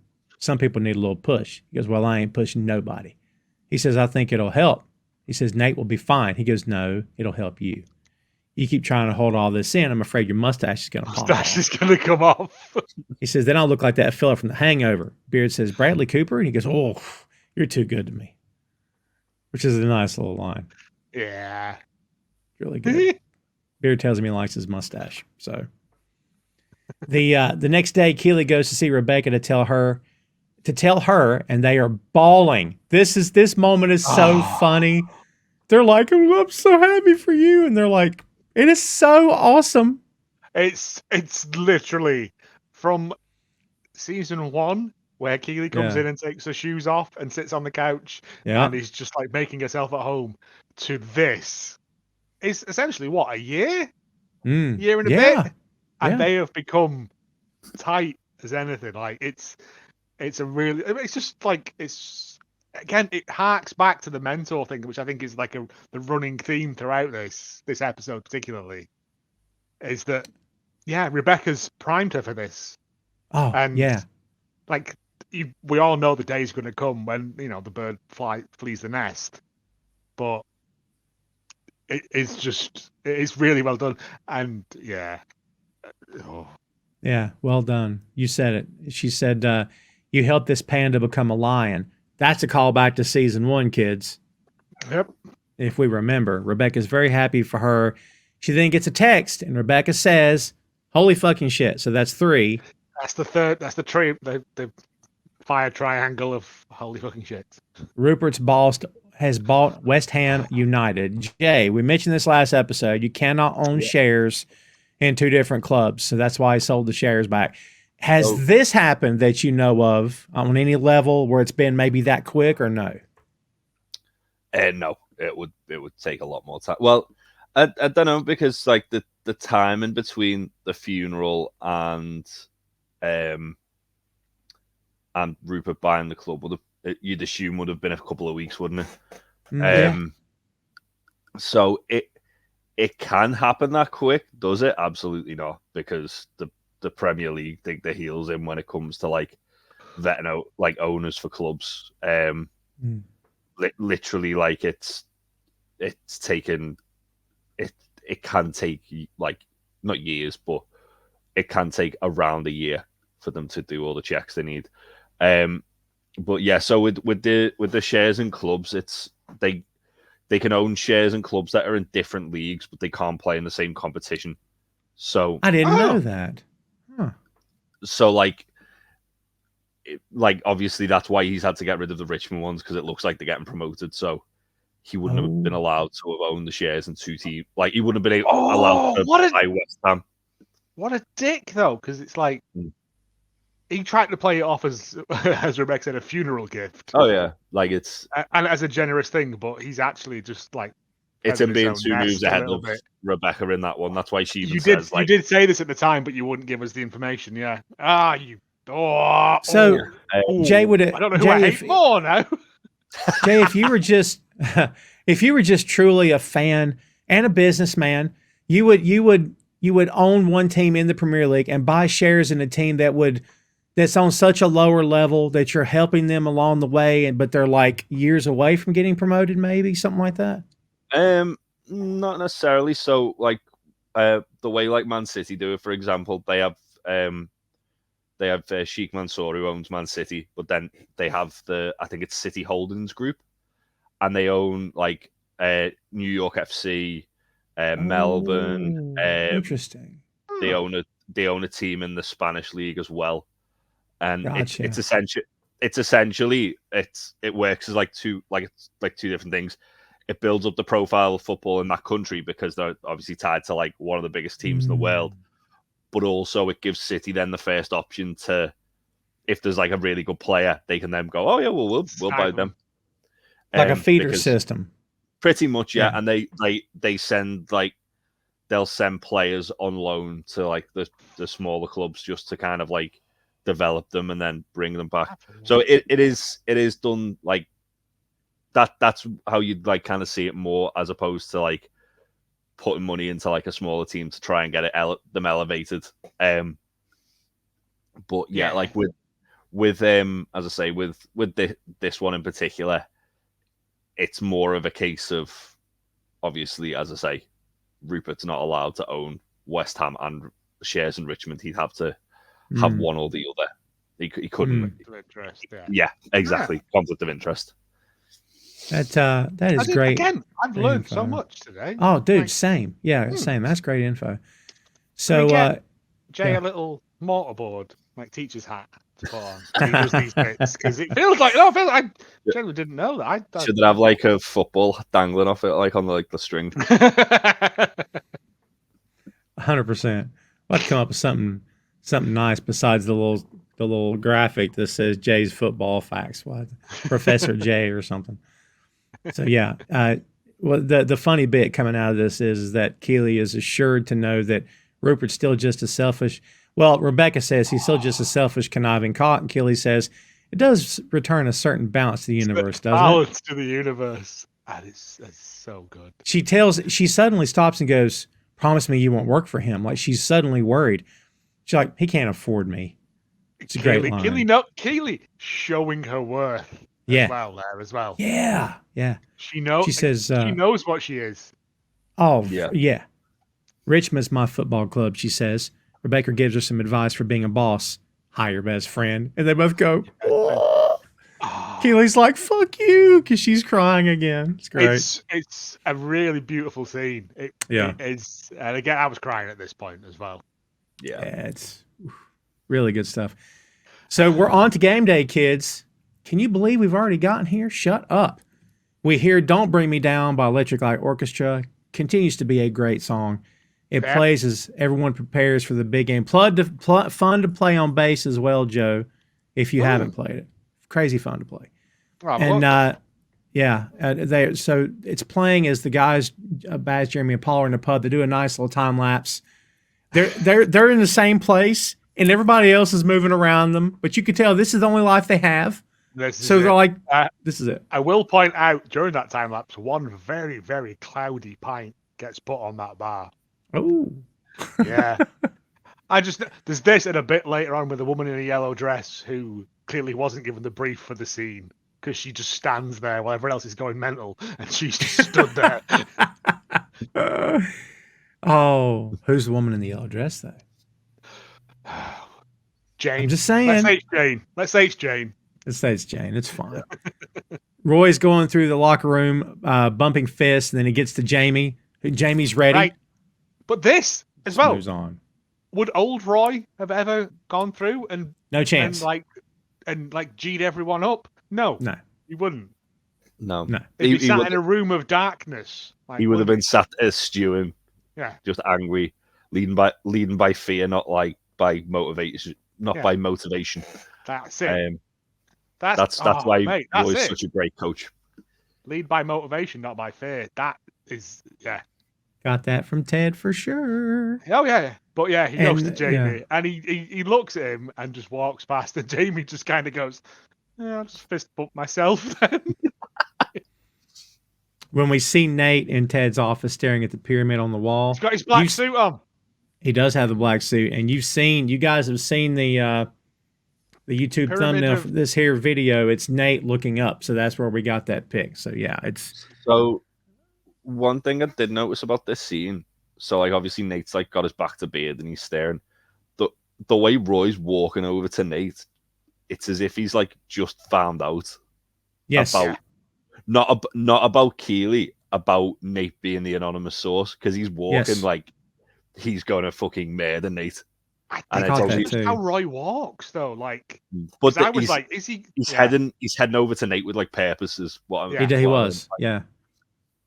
And obviously then like Ted comes in and it kind of like it sort of like neutralizes the situation, but it was just interesting that like obviously Roy, like, would Roy have figured that out? Would Beard have told him? Excellent. I don't think Roy cares, to be honest. No, I think Roy 100% cares because Roy cares about Ted. No, but he cares about Ted, but I don't think he's that bothered about where he came from. When the team were like saying they were going to kill him, Roy was like with them, like, let's kill him. Yeah, but it's Roy going to go and beat someone up, isn't it? He's 100% on board for that. Lord of the Flies, isn't it? Like, and Jay, to your point about him stopping when Ted comes in, captain's on deck when the coach comes in. All right, Cartridge. Right? Calm down. So, I'm just saying, so maybe at that point, to your point, Jay, he's like, all right, Ted's here, I'll stop. Yeah. If Ted hadn't come in and said, oi, turn around. That would have been fun.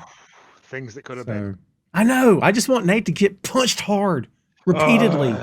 It never happens. I want a pissed off Brock Lesnar that didn't get paid tonight to get Roy or get Nate in a room and just.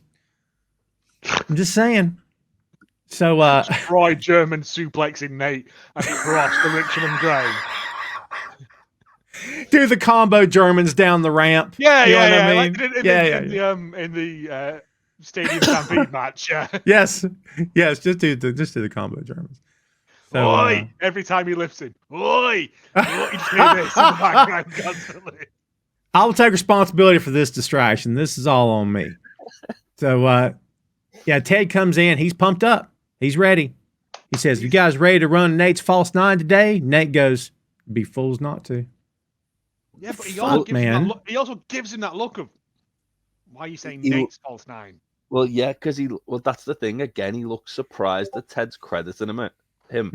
But it's like he's doing the mental like gymnastics to then try and but he's doing the mental gymnastics. Have a reason to be annoyed about it.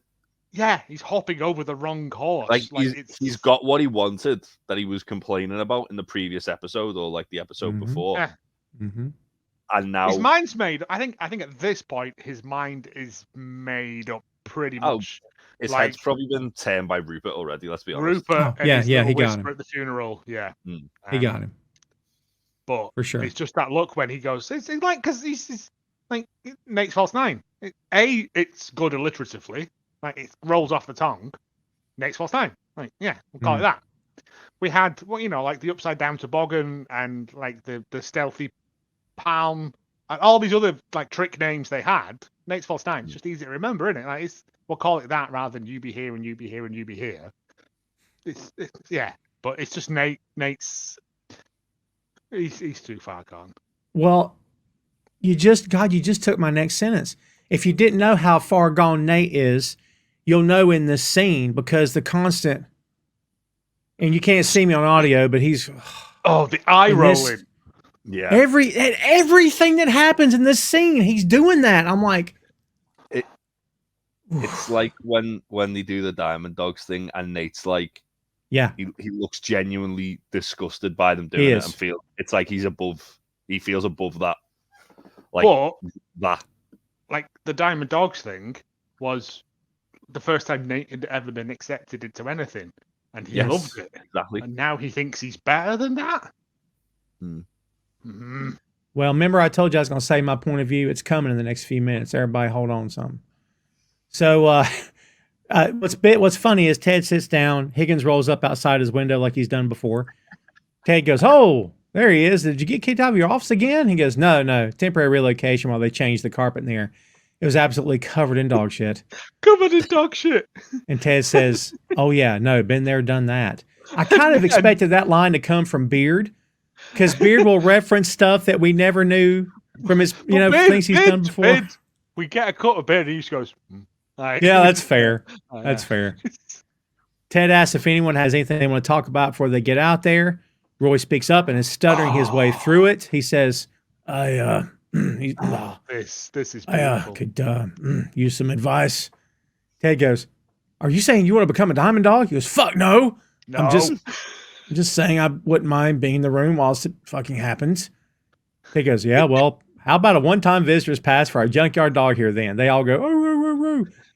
And Nate goes, "Woof." Woof. Yeah. He's like, Jesus, man. But then also, Ted goes over to Higgins to try and pull him through the window again. And he's like, "I'll just stay here. I'll just stay here this time." Good little call back to it. But yeah, Nate's like, I'm better than this. Fuck Nate. I don't need help from you people. Sort of shit. And again, this is where like I was. He's in his Darth Vader outfit, like he's in his evil suit. And this whole scene here at this point is literally where it just drops for him. Yep. It does. Roy mentions the photo shoot, how he hates doing them, but in the end, they didn't use any pics of him, and it hurt his feeling. Which is a great line. Oh, he's only got one feeling. Yep. And Higgins out of nowhere says, "In year 5, I was not allowed in the class photo because I developed a rare smile allergy." And then Beard goes, That's really relevant now, is it? Where'd that come from? It's so the smile allergy. It's just such. Sorry, it's just. It's I lovely. miss Higgins, and Higgins just. Yeah. Yeah. When he's You know there, what? has some tremendous lines. I forget which one you guys said or that we hadn't seen him in a bit, but like it's almost like they knew that and they crammed a bunch of bits in for him in this last episode. Oh, they got my letter. Yeah. Yeah. Roy says the thing is she looks so fucking great on her own without me. So natural. It would have actually been fucking weird if I was in the pictures. And then at Rebecca's dad's funeral, Jamie fucking Tart tells her he's fucking in love with her. Beard says, and he's still alive? He says, yeah. Instead of beating him to death, I fucking forgave him. I'm still fucking furious about it. Ted says, That's Roy, not forgiving people. If you're still angry, you've not forgiven them. That's fair. I actually missed that bit the first time. As we've just established, Roy only has one feeling. So that's it. It takes a while for it all to come through that very narrow processing system. Well, here we go, kids. Nate says, there's something I have to confess as well. Beard and Ted look at each other like, here it comes. Thank goodness. It's about time. And then he confesses that he kissed Keeley. And I'm going to get to you, Jay, because I'm going to, we're circling around here. But Roy says, she told me about it. It's okay. I kissed your girlfriend. We're good. All Jamie did was talk to her and you wanted to kill him. Don't you at least want to headbutt me or something? You made a mistake, Nate. Don't worry about it. No, I deserve to be headbutted. Coach Beard says, I'd be happy to headbutt you, Nate. Oh, real straight. In such a deadpan. I would, yeah. And Beard, Jay, I don't imagine Beard is a violent man. Like, no, but in Beard's night out. But the betrayal of his friend by someone who he thought was in his inner circle. Yeah. Yeah. And he was also outnumbered in that alley. Let's don't forget that. Had he not been outnumbered. Beard's handy. Like, Beard's got shady past. Lumberjack tournament, like, he knows loads of stuff. Beard's that guy in a one-on-one fight. He'll pick up sand off the ground to throw it in your eyes so he can punch you. You know what I mean? He's got sand in his pocket. He's got pocket sand. He's definitely got pocket Dale sand. Gribble. Yeah. Wonderful. Jay, we're circling back to this because this is what we've been alluding to all episode. Tell me if you read it this way. The disgust level with Nate is to the point of he's insulted that Roy's not mad at him because it means that Nate's not a threat to him. Nate's nobody. Is that how you read this? Yeah, 100%. Nate, it's weird. So, like, I think Nate trying to get Roy to basically he's trying to like goad Roy into beating him up, and I think he wants that as like almost like penance for like what he's doing. Like it's it's like he doesn't want to own up to the really fucking bad thing he did, so he's got to own up to the still bad thing, but not as bad as this thing he's done to try and like at least get a bit of like sort of comeuppance because clearly he doesn't like the person he's becoming. But then when Roy's like indifferent to him, and I think the reason Roy gets more like pissed off about Jamie doing stuff is because him and Jamie just don't like each other anyway. So it's but also like Jamie is like Jamie and Keeley have a history as well. Yeah, like, but also like Roy's never had an issue with Nate. So that's why he's been his biggest proponent. He's been his biggest fan. Yeah, that's why he's like, look, Nate, you made a mistake. I forgive you. We're good. Yeah. It's Roy literally. I imagine Keeley being Keeley, she gets kissed a lot. Like, in weird, awkward situations. I agree. Yeah. Well, like as we said in that episode, like she's just naturally sort of, I don't say flirtatious, but like just who she is, and people can misread those signs the wrong way. Everybody, I'd say most guys maybe at some point have looked at the girl they really, really are into from a distance, but have stopped because they're like, I'm into her, but man, she's flirty. In other words, if we end up together, is she still going to be that way? Not that she would do anything, but it's like, man, she's flirty. Do you know what I mean? Keeley's not. It's just Keeley's nature. I think just exactly of who she is and what she has gone through. Yeah, she's learned how to. I don't want to say manipulate people, but like just how to rub alongside them in the Yep. easiest possible way. And because, as we've already established, Nate has never had any kind of love shown to him, True. it would appear like, hugging that metal bear full of electric. Is any sign of emotion to him is thinking, but yeah, with the Roy thing, when Roy goes, "We're good," and walks off, and Nate is fuming because well, why are you not angry at me, Roy? I kissed your girlfriend. That's way worse than what Jamie Tart did. Yeah, it belittles me by you not considering me a threat. By you considering me not a threat means I'm less than. That's it. Yeah. He's got a massive inferiority complex, hasn't he? Oh, dude. Totally. Yeah. Everyone else is wearing Richmond tops and stuff on the line later on, and he's got his fucking suit on. If Nick Muhammad were 6'3", it's not the same character. But the fact that Nick is not a tall man helps so much here, because it's the Napoleon complex where he's. I also did notice as well. I didn't pick it up until this episode, and I thought, has Nate's hair got grayer? Yeah. Yeah, throughout the series. Yeah, it has. Right, I thought as much. And in the first episode of season 1, his hair's like completely black. Mm-hmm. Yeah. Then, like when he like starts like basically he like fills in for Ted. He does, like his hair starts like he gets like getting grey in temples, and then by like the end, it's completely grey. I didn't know whether it was it's an acting thing. Although Nick Muhammad's hair did just genuinely just go grey anyway, so it could just be that's some serendipity. I think they let it happen to signal the change in the character, but they never called it out on the show. Well, isn't that lovely? That's some nice, yeah. It's wonderful. So Roy goes, wait.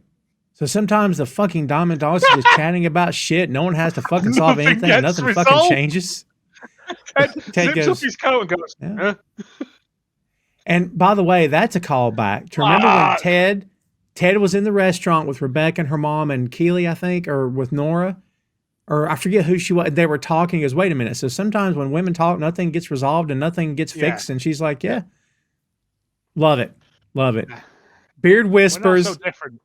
No, we're not. So Roy walks out. Beard goes, oh my God, oh my God, oh my God. And Ted's like, they spit as well. They're like, they're proper freaking out that Roy is like, wants to be a diamond dog.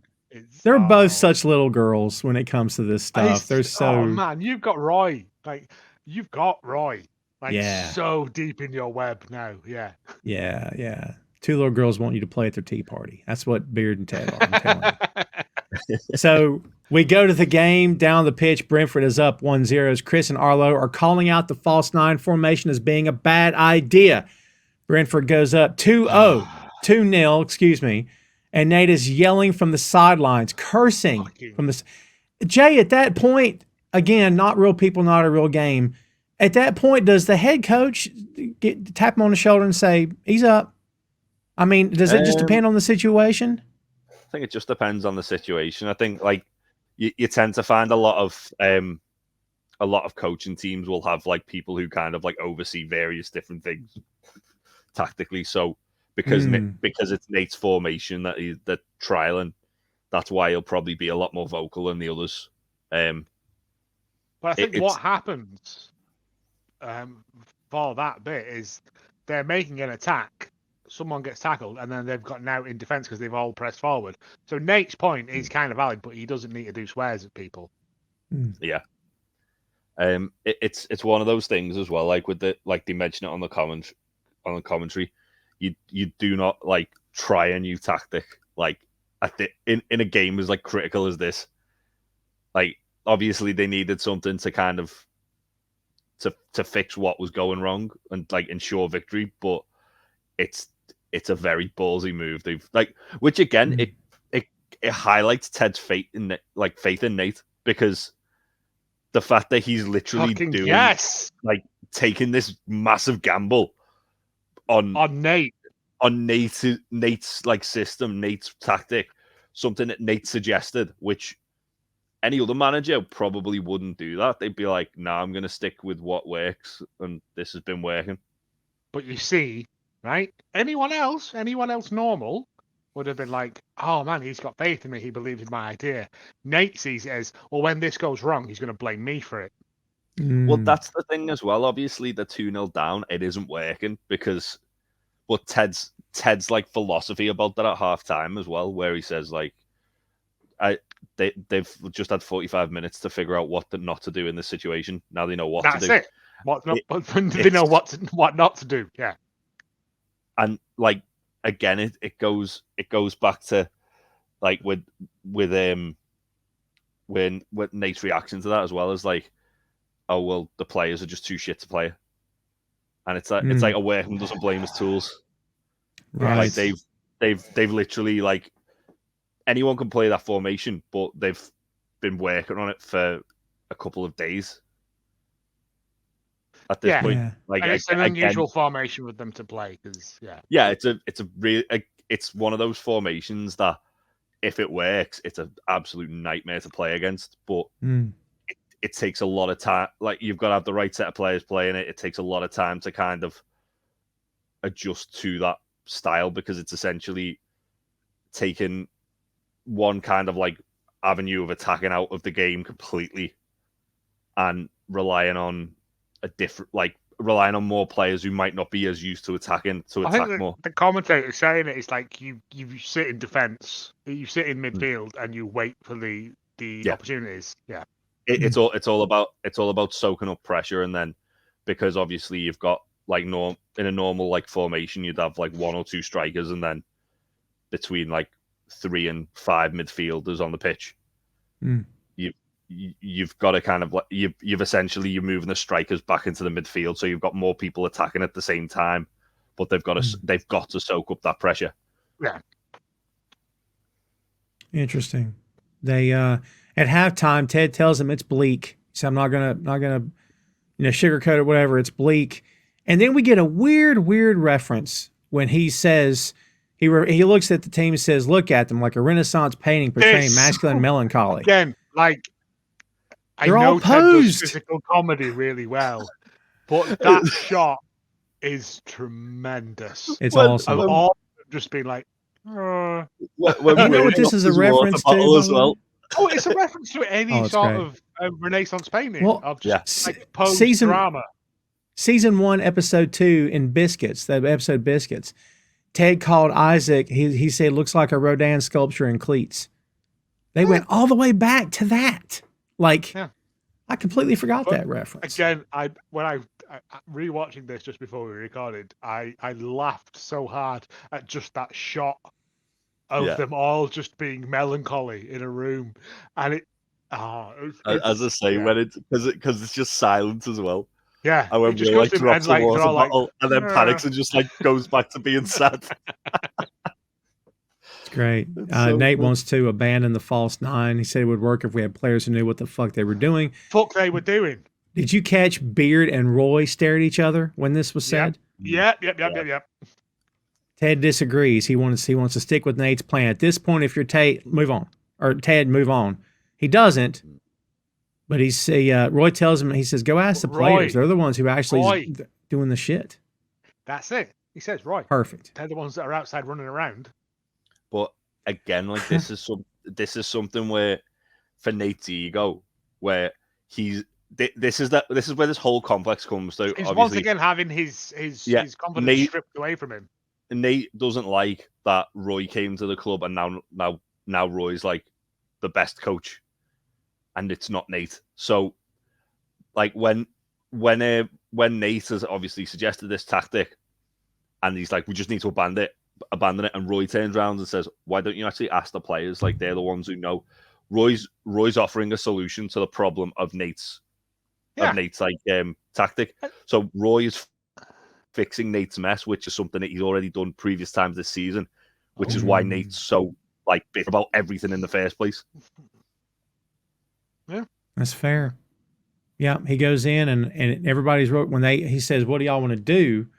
They look at each other like, what just happened? And of all people, I don't know. I'm sure Jay can inform us, but I don't think like footballers get that option. no, I would I'm think sure not. that their coach comes in and just goes, "You're going to do a 5-4-9 4." I don't know sports, but and you're going to do that, and that's what you do, right? Yeah. And for them to go, "Do you think this is working?" is the first time anyone has ever gone, "Oh shit, I can have an opinion about how I play this game." That's how it felt, Jay, for sure. Yeah. It wouldn't happen often if it did. I imagine, obviously, like there's been time because you hear about it a lot of times where like a manager just before they like get sacked has lost the dressing room, and you can tell because the players aren't playing like for the manager. They look disinterested, and a lot of the time it's because the manager will have said, "Well, this is the way we're doing it, and if you don't like it, tough." So I imagine it's another balancing act between the keeping the side and I imagine that that obviously again it's because they're trying something new. I imagine that football managers probably would ask the players for a bit of input, but they wouldn't put the ball in the court like Ted's done here. Again, this is also one of my favorite bits of just laying up stuff from this season. Jan Maas stands up and goes, like, "Yeah, we can do this. The system is fine." And then like Ted goes, "Would Jan Maas lie to you?" And then he goes like, "Yeah, but also Zorro, you should have saved that first goal." And it's just like, oh, even in a moment of poignancy, he can't help but be a little bit of a dick, can he? Like it's. Oh. Well, you remember the what was the line about Jan that well, the Dutch are always honest? Wasn't that the line? Yeah. That they're always He's such very direct. At every point when Jan Maas has had the opportunity to say something like comforting, or he's always just like said the actual facts of it. And I think that makes this bit is that everyone knows Jan Maas is like, if he believes in it, then by God, we should believe in it as well. Have they been sowing the seeds all season and a half with Jan Maas? I believe as soon as Jan Maas was introduced and he it was never for spoke this. a falsehood, it was literally for this one bit. Because he cuts around everyone, and as soon as Jan Maas goes, "No, the system is fine. We just need to like, everyone he cuts to a lot of people, and they're all like, if Jan Maas believes, then I can believe. Like it's a very good little thing. Well, they all go in for the hands in, and Jay, if you notice, they go in for the hands in, and Nate just does this, and puts his hand in like, hate it. But instead of going in, Isaac pushes through them, Ted he goes up Captain to the sign. Putting your hand in, and McAdoo sat there. And kids, if you're watching the video, it's this moment. Yeah, it's this moment, and this is the moment that again made me cry. Yeah, because McAdoo just walks through them, like brushes them aside, walks up and puts his hand on the believe sign that's been there since episode 1. Like, and this dumb joke that he put up, like it's not even like it's badly painted, like it's not even like centered in the picture or anything. That you just have to believe. We know we're good. We know we're good.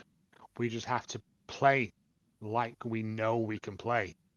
And McAdoo puts his hand on it, and everyone kind of turns and follows him up. And it's one of those moments that is like, I'm going to stop because I'm going to cry. Isaac yells. He yells Richmond on 3. Yeah, it's Isaac as well, like kind of really coming into that sort of like leadership role of the captain. Like, for me, this is where they've kind of like cement that like everyone follows Isaac. Yeah. But also, they're 100% on for Ted as well. For sure.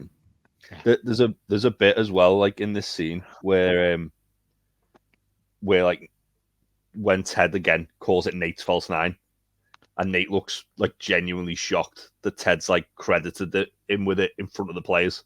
Fair. Yep. And then instantly, as soon as like Isaac touches the sign, Nate looks disgusted by the whole like. Ted and Beard and Roy all look proud. Nate looks reviled by it. He does. It's fucking ridiculous. Well, look, the scene that I personally been dreading all season is here. Everyone goes out to head back out to the game, and Ted at this point has had enough. He's watched the facials. He's heard the little snide comments. He knows what Nate did to him, not just to him and the club as well, put the club in a bad spot going into this game. And he says, "Hey, Nate, everything okay?" He goes, yes, Ted, everything is okay. Oh, man. At this point, I'm like, fuck you, man. Down. Like, I wrote all of this down because it's one I of did those things too. that cuts Like, me to my core. You don't have a job without Ted. You don't have a coaching job without Ted. You would still be getting beasted by Jamie. Yes. This thing where you earned it, did you earn a coaching job or did Ted give you a chance? Ted saw something in you. Yeah. He saw what you could be. He saw the potential. He saw the germination of that seed. Yeah. And because what? Because he didn't keep heaping praise on you. That's Exactly. the reason to turn bitch. Nah.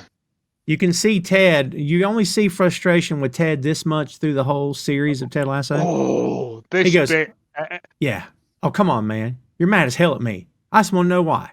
You could tell he's ready to snap. I mean, that's, what have I got to learn here? You want to know what you did? And then it starts. It's like, who's got it? You got it? Okay. I'll tell you what you did. You made me feel like I was the most important person in the whole world, and then you abandoned me. Like, you switched out a light just like that, and I worked my ass off. He says ass, and a British person would say ass. Ooh. Trying to get your attention back, to prove myself to you, to make you like me again. But the more I did, the less you cared. It was like I was fucking invisible. You haven't even got the photo I gave you at Christmas up in your office. Just a picture of dumb Americans. Now you're going to play Nate's false nine? So when the team fuck up, which they will, you can blame it on me. Well, no. Fuck that. Everybody loves you. The great Ted Lasso. Well, I think you're a fucking joke. Without me, you wouldn't have won a single match. And they would have shipped your ass back to Kansas where you fucking belong. With your son. That. Because you sure as hell don't belong here. But I do. I belong here.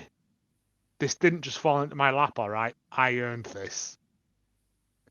And then Ted says to him, he says, well, no, Nate, if I didn't show you as much appreciation as I should have done, I'm sorry about that. And he goes, no, you know what? You're full of shit. Fuck you, Ted. And walks past him. Right? And this scene, he's just like, Nate. Fucking Nate. And two things coming out of this. One, as we all know, in No Weddings and a Funeral, the picture's on Ted's dresser in his bedroom, in his flat. Yes. Yeah. A, point one. B, don't go for a man, son. That's a coward's maneuver. That's it. And as men, Jay, honestly, as men, I'll real quick, like when you bring my son's name into it, tread lightly. I don't fight at anybody. Who am I? Freaking mate. Again, Brock Lesnar. If I had but children, like, they came for them, yeah, I would smash them. Mention my son's name more than one time, it might start getting a little hairy in here. Go ahead, Jay. I was gonna say like that. Literally, like Ted having that. Like Nate obviously doesn't know Ted has that like picture in his flat, but Ted's literally got it like near and dear to his heart because it's on like his bedside table, isn't it? Yeah. It's with pictures of like his family and stuff like that. Yeah, and that's where like again it's like this delusion Nate's got that Ted's like wronged him in some way, and for what? Just because Roy's come in as the coach and he's helped the team. Because we're not all having a let's praise fucking Nate parade every other Tuesday. Like, mate, it's just, but everything he says here is wrong. I think that what like him doing what he's done as well, it almost feels as if he's trying to like trigger Ted to have a panic attack, so he can then take the wheel and like get the glory when the team like win. Oh, that was wonderful. Wow. Well, I mean, I wouldn't put it past them at this point. No, yeah. He knows his weakness, He's literally, he's everything he's saying in that speech is stuff to push Ted's buttons. It was the bit where he went, "And your son," and I was like, "Mate, I will fucking kill you." Yeah, that's enough. Yeah. So I don't care about, like, you can call me the high heavens. Yeah, like, yeah. But I held this because it's an addition to the thing as well. You should be back there where you belong. Full stop with your son. Yeah.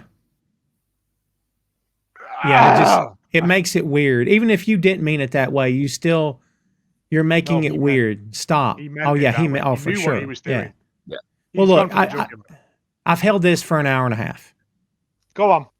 Here we go. I don't like this. I don't get it. I'm not a fan. I love the show. Nick Muhammad is wonderful.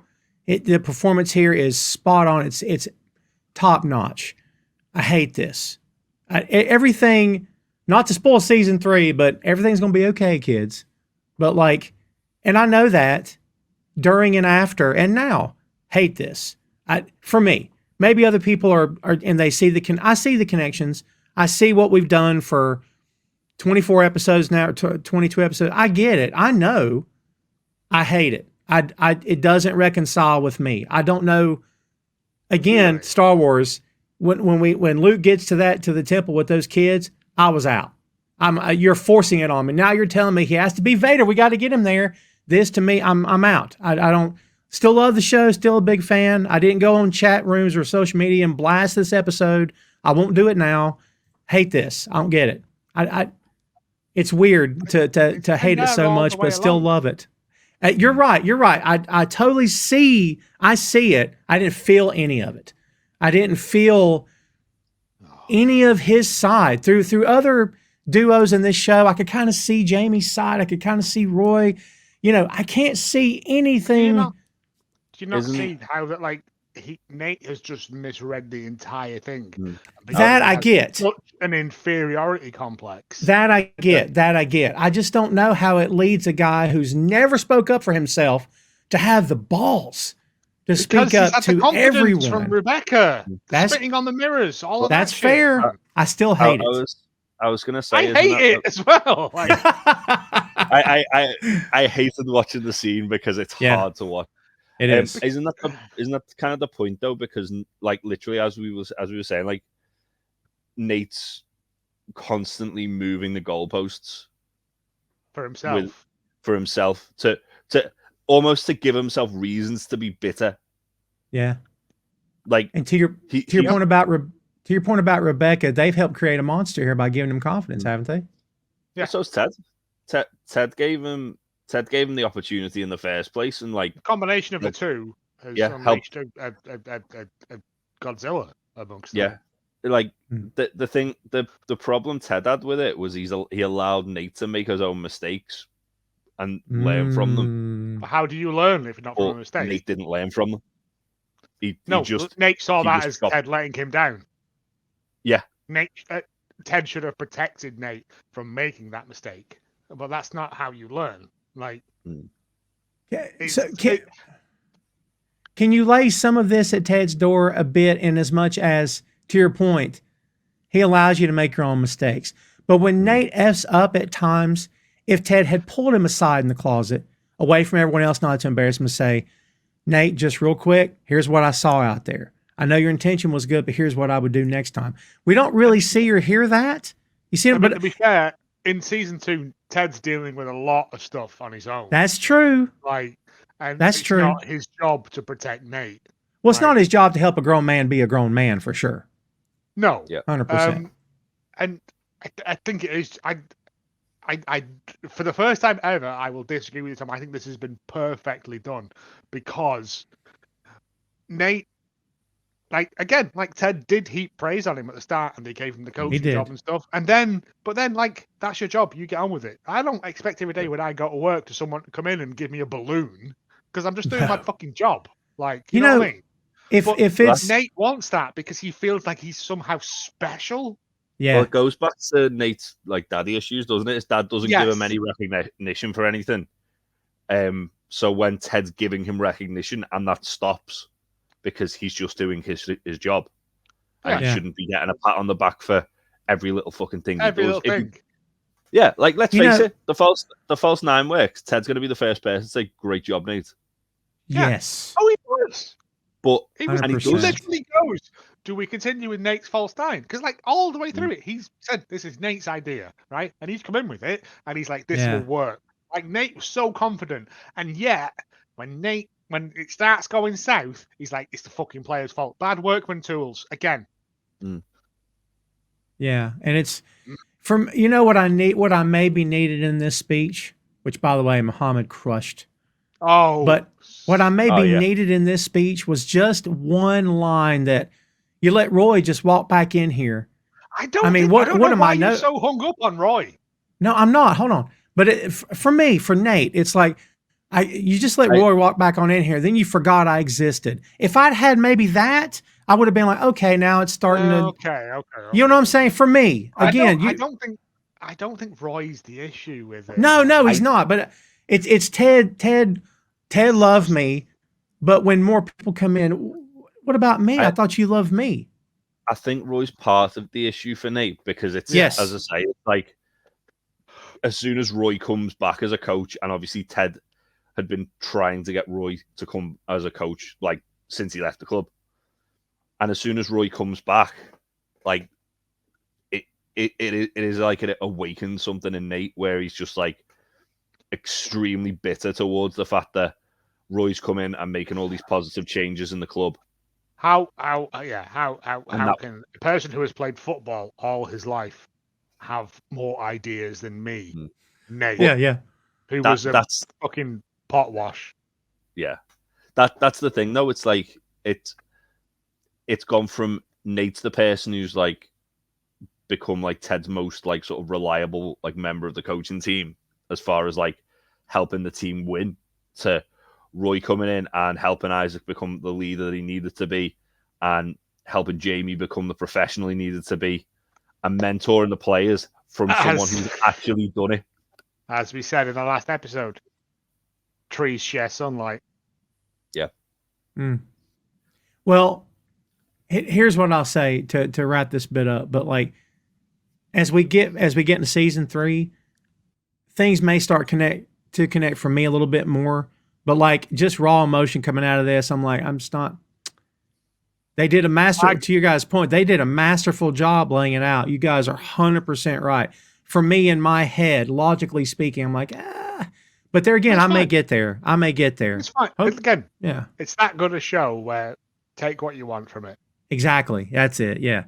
Well, when they go back to the pitch, by the way, my only note here was when this first happened, I was stunned. This time I was pissed off because I was. So we get back to the pitch and Arlo and Chris are talking, and Arlo says, is time running out of Richmond's chances to control their future? Chris says, only if you think of time is a linear construct. And I was like, are we having a metaphysical debate at this time? Arlo says, yes, Chris, I do. Which is nice. Nate is sitting down. Nate's sitting down like almost the whole time. Completely detached. He's also isolated himself from everyone else as well. Yes. Sam scores. He doesn't care at all. Chris and all are impressed. And everyone else is going mental. Like some guys like punching him in the head. Like they're all going mad for it. Like he says, Chris Noller says if they get a draw, they move up to the Premier League. Jamie gets the ball and is taken down. It's a penalty, and it's his time to take the kick and shine. But instead, football is life. He gives the ball to Danny Rojas. I'm about to pour some cold water on this for you, lads. I'm sorry. I don't. Oh no! Oh crap! Don't do this, Jay. It's not a penalty. I think it is last line of defense. Surely. Jamie's offside. Oh, he is massively offside. He is actually, yeah. offside. It is a massive long ball up to someone. It wouldn't have been a penalty. It would have been a free kick to the other team. Yeah, it would have been, because when I watched it, I was like, miles he's way offside. Yeah. How'd they miss that? Like, How'd they miss that? He's like a country mile offside.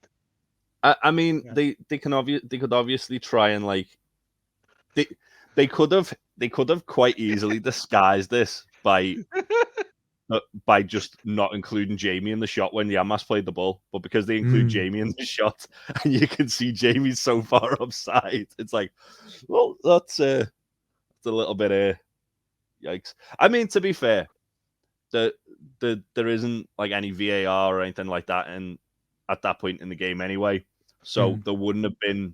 But he's not even like a bit offside. He's like linesman in how far offside he is. Linesmen make mistakes with that, and every now and again, like stuff like that would come through, like go through the cracks and be like, "How the hell is that a goal? It's offside." But in this situation, especially where there's been a stoppage due to a penalty, like it wouldn't have been a penalty. Sorry, guys. Again, it's a TV show. It doesn't matter. Yeah. But yeah, we get a penalty. He gives it to Danny Rojas, who the announcement team say hasn't hit a penalty since, well. Yeah. Episode 1 of season 2. Apparently. Is it? The season starts with Danny taking a penalty and ends with Danny taking a penalty. Killing the dog. Oh, lovely. Serendipity. Earl. And what's good is that he's taking a deep breath. Did you guys see the old man with the new little mascot with a little helmet on his head? He's got a little helmet on! I was adorable. I love as well. Danny's got R.I.P.L. on his boot. He's got R.I.P. Earl on his boot. But also, I believe that was Tina Feyhound. It was Tina Feyhound. Yeah. Wonderful. Who won Pup Idol. So that's like Higgins's days. He may have got a shitty carpet out of it, but we found it. Found a mascot. Danny takes the kick and it's good. And Nate, all his life. It's that bit though. Like Danny's got. Jamie has realised that it doesn't matter if we win or lose. It's about brotherhood. It's about teamship, and he gives it to Danny. Yeah, we get and he looks across. It's that look where he looks across, and we just see the tiny greyhound in the little fucking crash helmet, and he's just like, football is life. And Nate doesn't care at all. Nate doesn't care at all that this happened. He still doesn't care. He's still angry because it's not using his formation. They've won on a penalty. Yeah. Well, again, to your point about Jamie giving up the ball, again, I'll tell you, as we've said for many episodes now, Michael Jordan didn't start winning rings till he started passing the ball. You involve your teammates and they will help. You can help make them better and they will help you in the end. You know why it's called a team and not me? Thank you. Arlo says with that goal. Also, all through this match as well, your man from Thingy is in the box with Rebecca as well. Sam Richardson. Oh yeah, Edwin Akufu. Edwin Akufu is there as well. Yeah, it shows how much Jamie's grown as well, given like the glory. Again, it's the same as in the last series where he passes the ball to basically relegate Richmond. He's passing the ball to Daddy to get them promoted. Yep. Synergy. Yeah. Arlo says with that goal, they'll finish in second place and will return to the Premier League in their very first attempt. Fans are chanting, "We are going up." Roy headbutts a surprise Jamie for coming on to Keeley and then hugs him. Why did you do that for? So I could do this, and then hugs him. So we've talked about the similarities between this show and Major League. This is also a scene in Major League. Cleveland wins the game, and Corbin Burton gets punched, or he punches Charlie Sheen, and then Sheen gets back up and he hugs him, and they're celebrating the win. Yeah. So there you go. And if you look, by the way, even the look on Phil Dunster's face is similar to Charlie Sheen. So I think they planned this out for sure. Not having seen Major League since I had to do my GED with Kimmy Schmidt. There's references. Come on. That's a reference. I got it. I totally got it. Yeah, I totally got it. Really, I just thought it was a fun bit because, he's like, even though Roy has forgiven him, he still has to just hurt Jamie a bit before he can fully like. Of course, yeah. It's Roy's one emotion, like. Well, it's the fact that Jamie understands that as well, though. Yeah, he's like, okay, yeah, bro. Yeah. He's like, yeah, that makes sense. I had to say that. But well, they, as well, yeah. when so Nate stands up when Danny takes the penalty, and then when he scores, Roy hugs him, and Nate looks horrified by this. Yeah. Oh my god, dude. He storms off, doesn't he? Just walk away. He storms off and heads back to the locker room. He storms off when the final whistle goes. In a very similar way to Ted's panic attack storm off. Like his hands are in the same place and everything. And to something that happens in season 3 as well. Mm-hmm. Yes, but it's fucking Nate. They go into the locker room and the guys are celebrating. Ted walks in and the belief sign has been ripped in half on his desk. Yep. It's reported, by the way, this was a little fun fact. Nick Muhammad apparently dropped to the floor and screamed when he was told how Nate's final act as AFC Richmond would be to rip up the team's belief sign. So even Nick it really hit him hard. Like, I can't do this. It's too much. So yeah. Crazy. It's again, not just using like the numbers as talismans things, but talismans are like oddly like people are just superstitious. It's just that way. But it's like no, because they come in and he goes to beer, doesn't he? Ted goes, he's like, oh, should we get a drink? Because Ted's got like a bottle of scotch in his bottom drawer, and he's one of those. He's old school manager like that. Mm-hmm. Yeah. And he sees it and he knows who has done this and what's happening. And yeah, he knows the symbolism of it as well. And nothing is spoken, but again, great face acting. Yeah. Crazy. We also get the bit with Edwin Akufu and Sam. This is one of the funniest things. This feels like an I think you should leave sketch. It does. Yeah. It really does. This feels like I sent you, Tom. Yeah. No, you're right. Yeah, 100%. And it's a great like comedy actor, and at this point they must have gone. Just do some Sam Richardson stuff. Okay then. It's like kids acting. It's like a kid acting out. Like also, is Sam's face. All the thing where he's like, oh, okay. Like Sam's just like looking at him, really confused. I love that. I love that Higgins as well is like stood in the window of the door, and he keeps looking at Sam, and Sam looking at Higgins. I mean, kids. Sam's told him no. And this guy just knew Sam was coming. They're all celebrating in the thing. Oof. And Higgins comes in and he goes, oh, Sam, can I just borrow you for a second? And he puts him in a room with Edwin and that guy who is like, the guy is shaking hands with the skeleton. Handshaker. Yeah. He's shaking hands with the skeleton. They're like, I've got one job and I'll do it with anything in the room. But yeah, Sam refuses. He says, I don't think. Very politely. It's in Sam politeness. Yep. I don't think my journey here is Richmond is done. So I'm very thankful for the offer, but yeah. And then like Edwin, like he just turns and he goes, "You piece of shit." Yeah, he's going nuts. But he gets really like specific.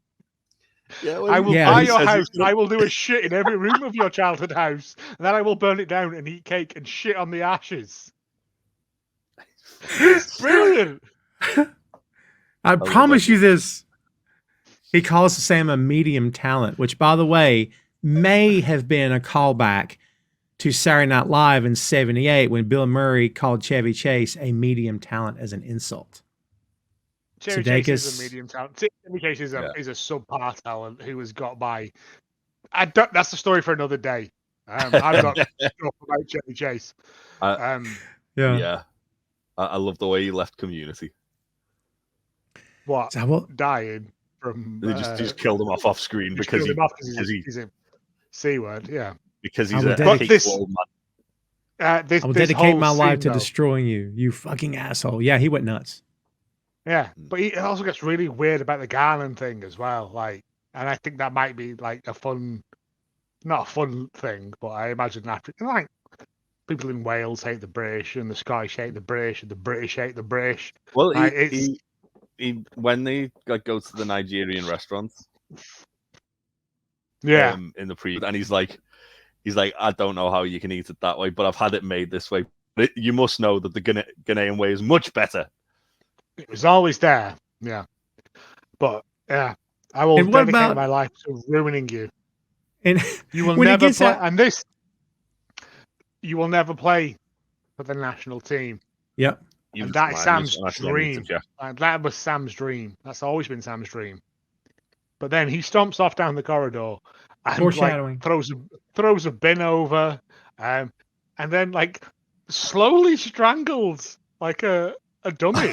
Like, Yeah. in an The way he amazing goes down bit. with it. Yeah, he goes down with it like, And he's looking yeah. at Sam the whole time as he's doing it. And And then then he he's doing the thing. mind Yeah. shits on the thing. Yeah. He's showing him like, yeah. Oh my God. So it's again like, I'm glad you've seen the Sam Richardson stuff, and I think you should leave now because again, this is pure manic nonsense. It's Yeah, so good. so good. And the fact that like Sam just stands there and goes, he's like weirded out by the whole thing. But then Handshake Man comes over to shake his hand and gives him one of those. Yeah. Oh, Right. Yeah. Oh, Look, so weird. we're all chuckling. This is fun. Oh. Kids in season 3, not so much fun with this character anymore. Not so much fun. Johnny foreshadowing, yeah. I'm saying. I know, right? Yeah. So, yeah, go ahead, Jay. So it's interesting with the Nigerian national team saying he'll make sure Sam won't play for him again because I don't think he'd have that level of influence regardless of how He's much very money rich. Hmm.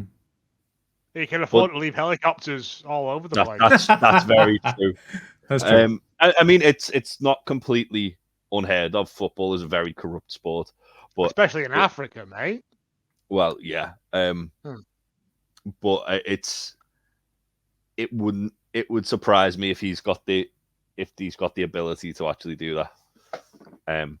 But It doesn't still. matter. It's for the bit, isn't it? Oh, yeah. And just Oh, yeah. being But it's that but- thing where as soon as he says, "I'm not It's- coming with you," he it's turns and he's like, "You piece of shit."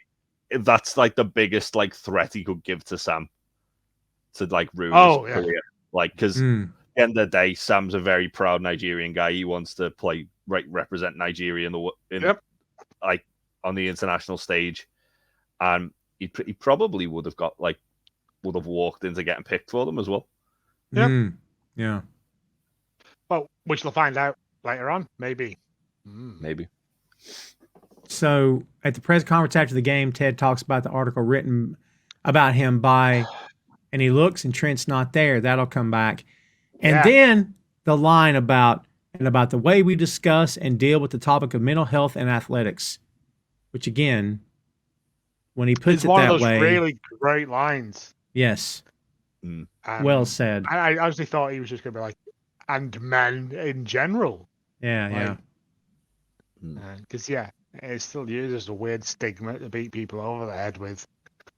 Well, Jason Sudeikis, like, as obviously it's something that he does genuinely hold very near and dear to him. Like he when England lost the European Cup final in 2021, was it? Basically, they lost a penalty shootout, and the 3 players who missed penalties were all black guys and got shit tons of racial abuse. They did. I remember this now. And- Yeah, and Jason Sudeikis went to, I think it was like an award show or something, and he was wearing a T-shirt which had the name like the Beatles one where it's like John and Paul and George and Ringo. Yeah, he Mhm. did. But it was 'cause that he's a fucking dude. Yeah, he Yeah, gets it. he had the shirt with their names on like that, and that was fucking cool. Yeah, I will say it's- that like the whole of Ted Lasso is very much like men should just talk to other men. Mm. Yeah. Or women, or anyone. Lamppost, like a croissant, whatever. Just fucking yell about stuff that you're angry about, or that you like. Well, look what happens with Nate, where he bottles it up and then he becomes a fucking arsehole. That's fair. Oh shit! But yeah, Nate. But also Ted bottles it up and uses it as like a good lightsaber. Yeah. Nate uses it to kill the younglings. Jesus. I hate this analogy we've fallen into. Oh my! The Star Wars references never end. Ted goes to Rebecca's office to congratulate her. She congratulates him. And this is some weird synergy because the last episode of season 1 ended this way in her office on the couch with them drinking. So, still water or sparkling? I thought still water was just water that was just still water, like it hadn't changed. Oh man, it's just such a dumb bit, but it's so great. She tells him that Rupert has bought West Ham, and he says it'll be a nice change having our run-ins with him scheduled as opposed to sneak attacks, which is a great freaking. Yes, Ted. Sam comes in. It gets a little bit awkward. Ted tries to excuse himself, but she tells him to stay. Sam tells him he's decided to stay with the team. She says, "How did Edwin take the news?" He says, "Not good."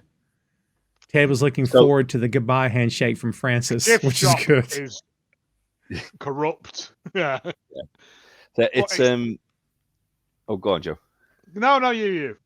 I was gonna say it's really well framed the way they have Ted's about to leave them to it, and obviously Ted knows. Sam doesn't know Ted knows, but Ted knows.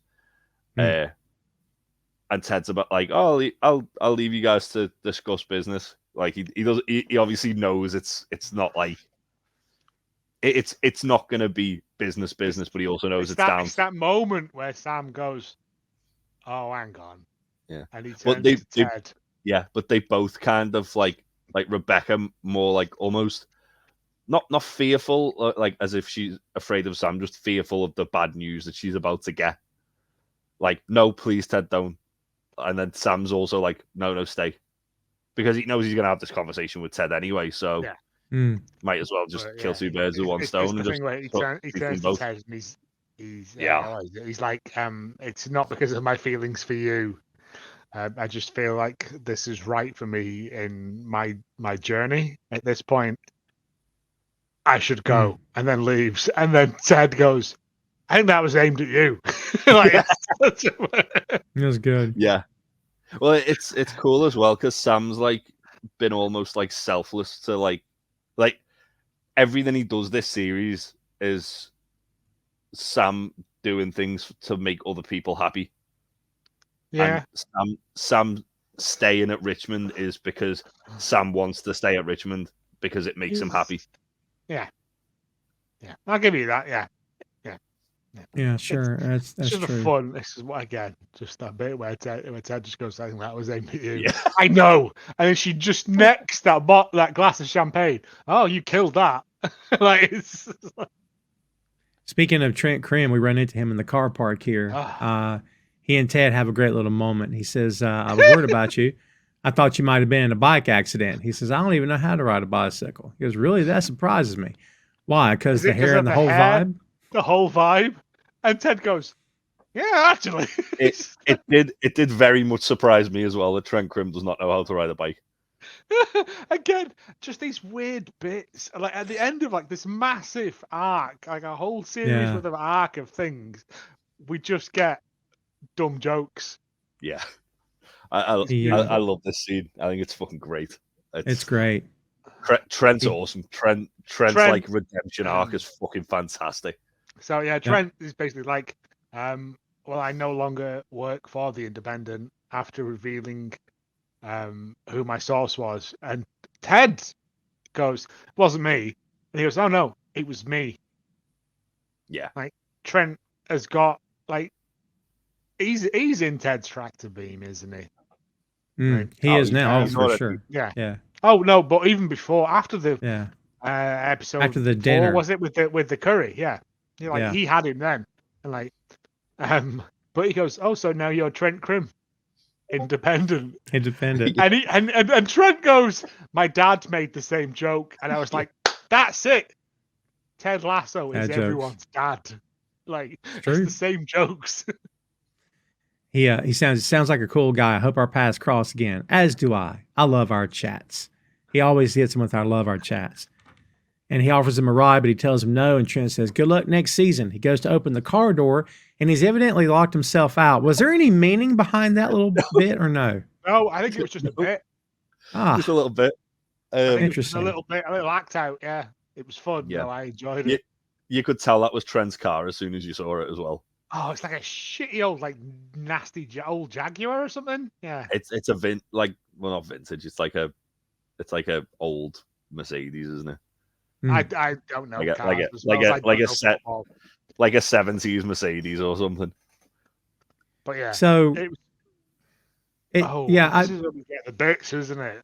Yeah, we get some time jumping. 5 days later, Keeley's packing up. Roy's got her a last day working in the same building. Present 2 tickets to Marbella. She says, "How'd you get actual printed tickets?" We have this little bit about the travel agent, but Susan, my travel agent, she's old school. Yeah. And Keeley's like, "Will the plane have propellers? Can I smoke on the plane?" She's excited.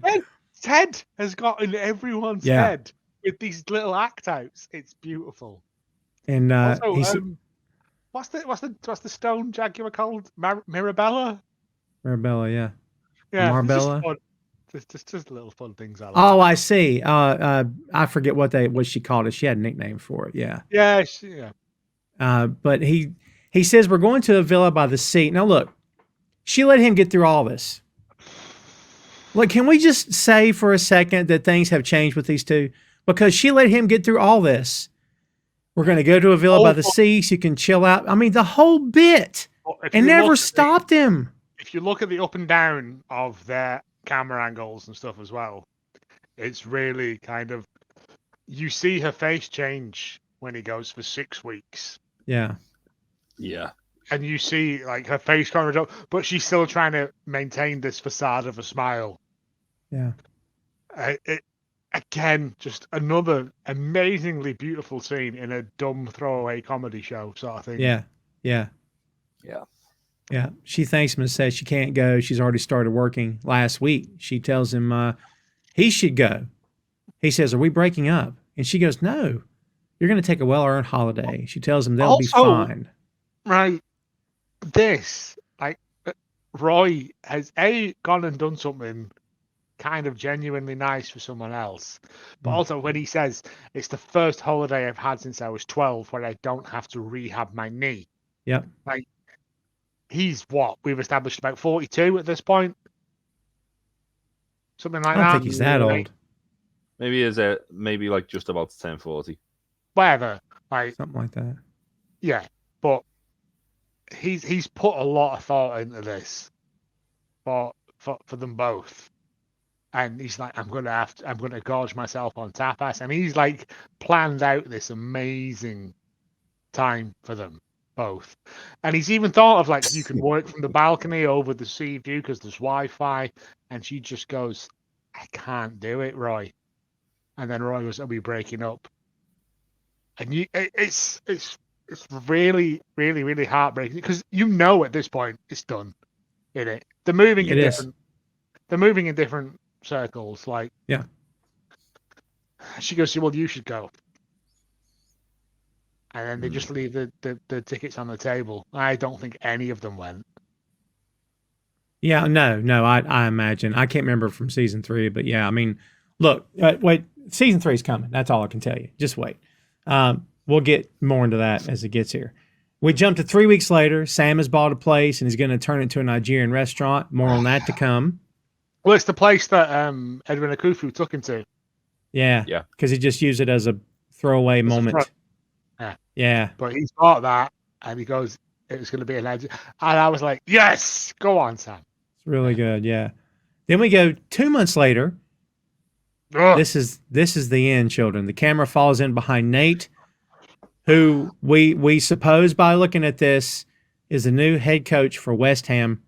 Rupert whispers something in his ear.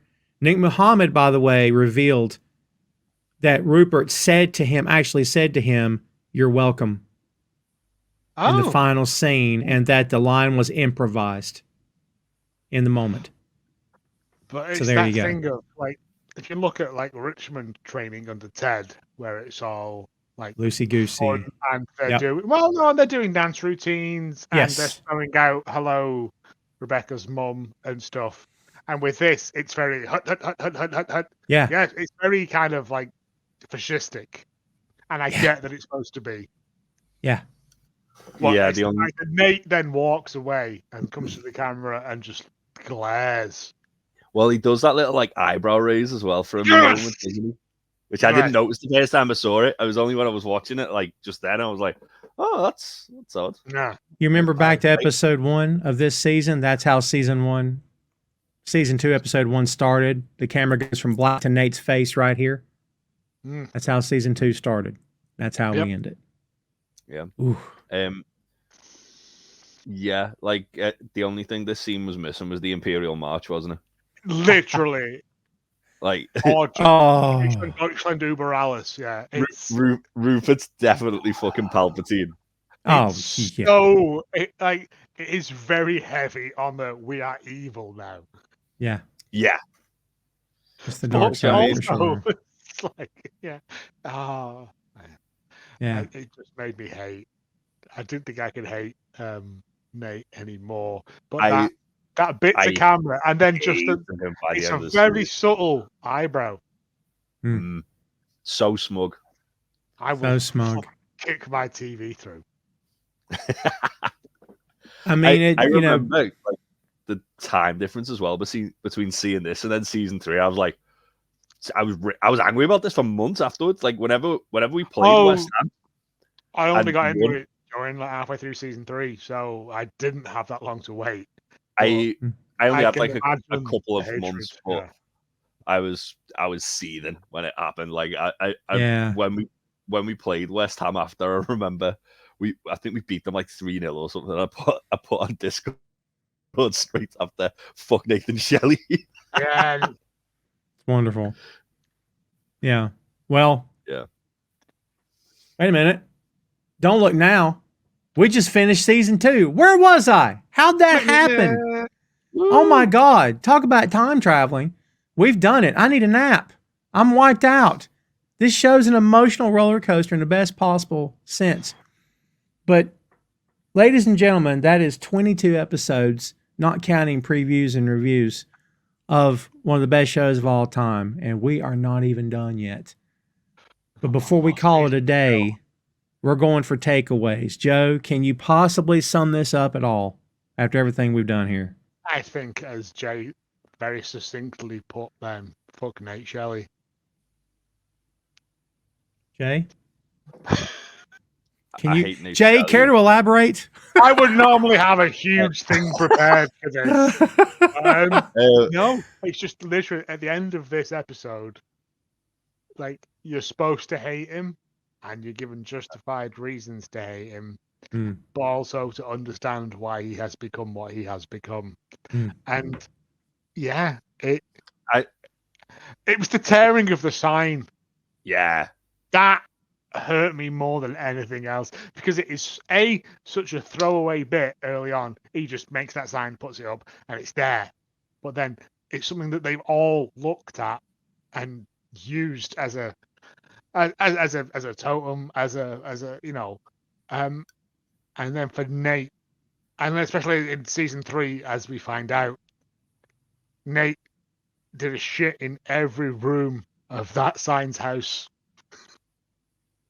And then set fire to it. And then set fire to it. And then taken shot on the ash.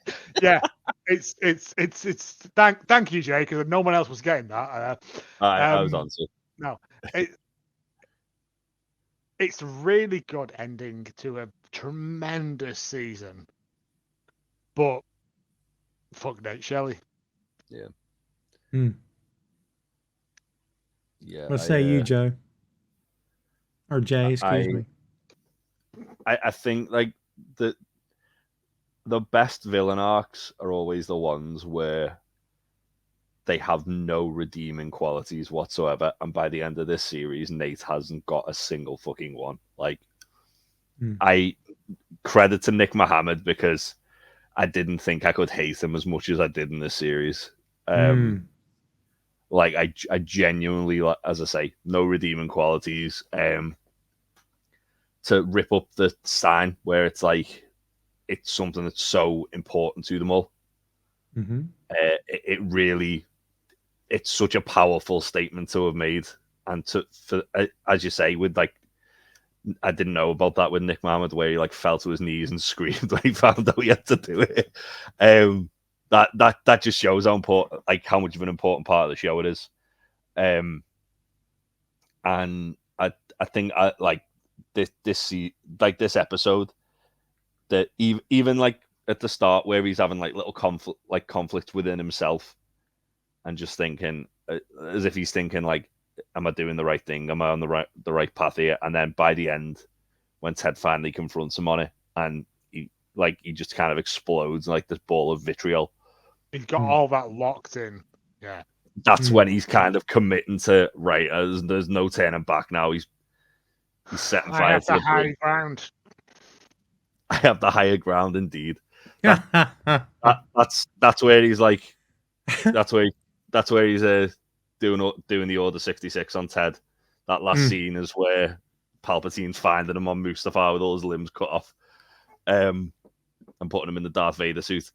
But yeah, it's I love this season. I think this was probably the best season of Ted Lasso. Yes. Yeah. I agree. And everyone plays their part masterfully. Yeah, I've not really got much else to say about this episode. No, other than it is. Yeah. I think like season fuck Nate one and Kelly. Fuck Nate Shelley. Yeah. Yeah. Season 1 is giving you these characters. Season 2 is this is their story arc, and season 3 is let's round it off. Yeah. But yeah. Oh. Well, I mean, the most compelling novels, as you guys know, and I repeat stuff like this all the time through this entire podcast here, but the most compelling novels gives you characters that the author wants you to love. Midway point of the book destroys them, puts them through utter hell, so they can come through on the other end victorious and in better place than they were when they started the book. Hero circle, yes. As Ted says, it's the Dark Forest. It's the Dark Forest. Yep. That's it. We're done. I can't do anymore. That's it. Once you hit it that much, don't do it, Joe. You'll ruin it. I'm telling you, that was perfect. Put it there. I can't do it if I'm afraid to say anymore.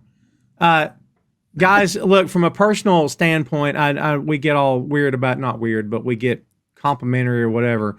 You guys are the best. Oh, shush. Thanks much for being patient with yours truly as our recording schedule went from pretty consistent to, oh my God, when are we going to record again? Man, you got a new job. It's you a new leg at one point, I think. Yeah, it's fine. It's all good, man. But it's you guys are the best. And look, we hope that you folks listening and watching have enjoyed this as much as we enjoy doing it. Because I'm telling you, it's a lot, but this is not work. This is not work. This is so much fun. So much fun. I love doing these because I get to talk about something that I love very, very much, that deals with things that are very close to my heart, with people that I trust implicitly. Like that's the gift of Ted Lasso. I think Ted Lasso has given men like a weird thing to just talk about stuff. Yeah, for sure. I don't know. Well, kids, Joe's not wrong, and we hope you took some great takeaways away from this episode yourself. We hope you're enjoying the podcast. Friendly reminders at the end: boinkstudios.com, BOINK, boinkstudios.com. Expect a little bit of a break, and then you will get the season 3 preview, and then we go into season 3. Thanks again for supporting the show. Visit us at boinkstudios.com. Share the podcast wherever you can. Check back for season 3. Let us know how you're liking the show. And please, one more thing, share the show wherever you can. And as always, believe. All right? For Jay and Joe, I'm Tom. See you next time, kids.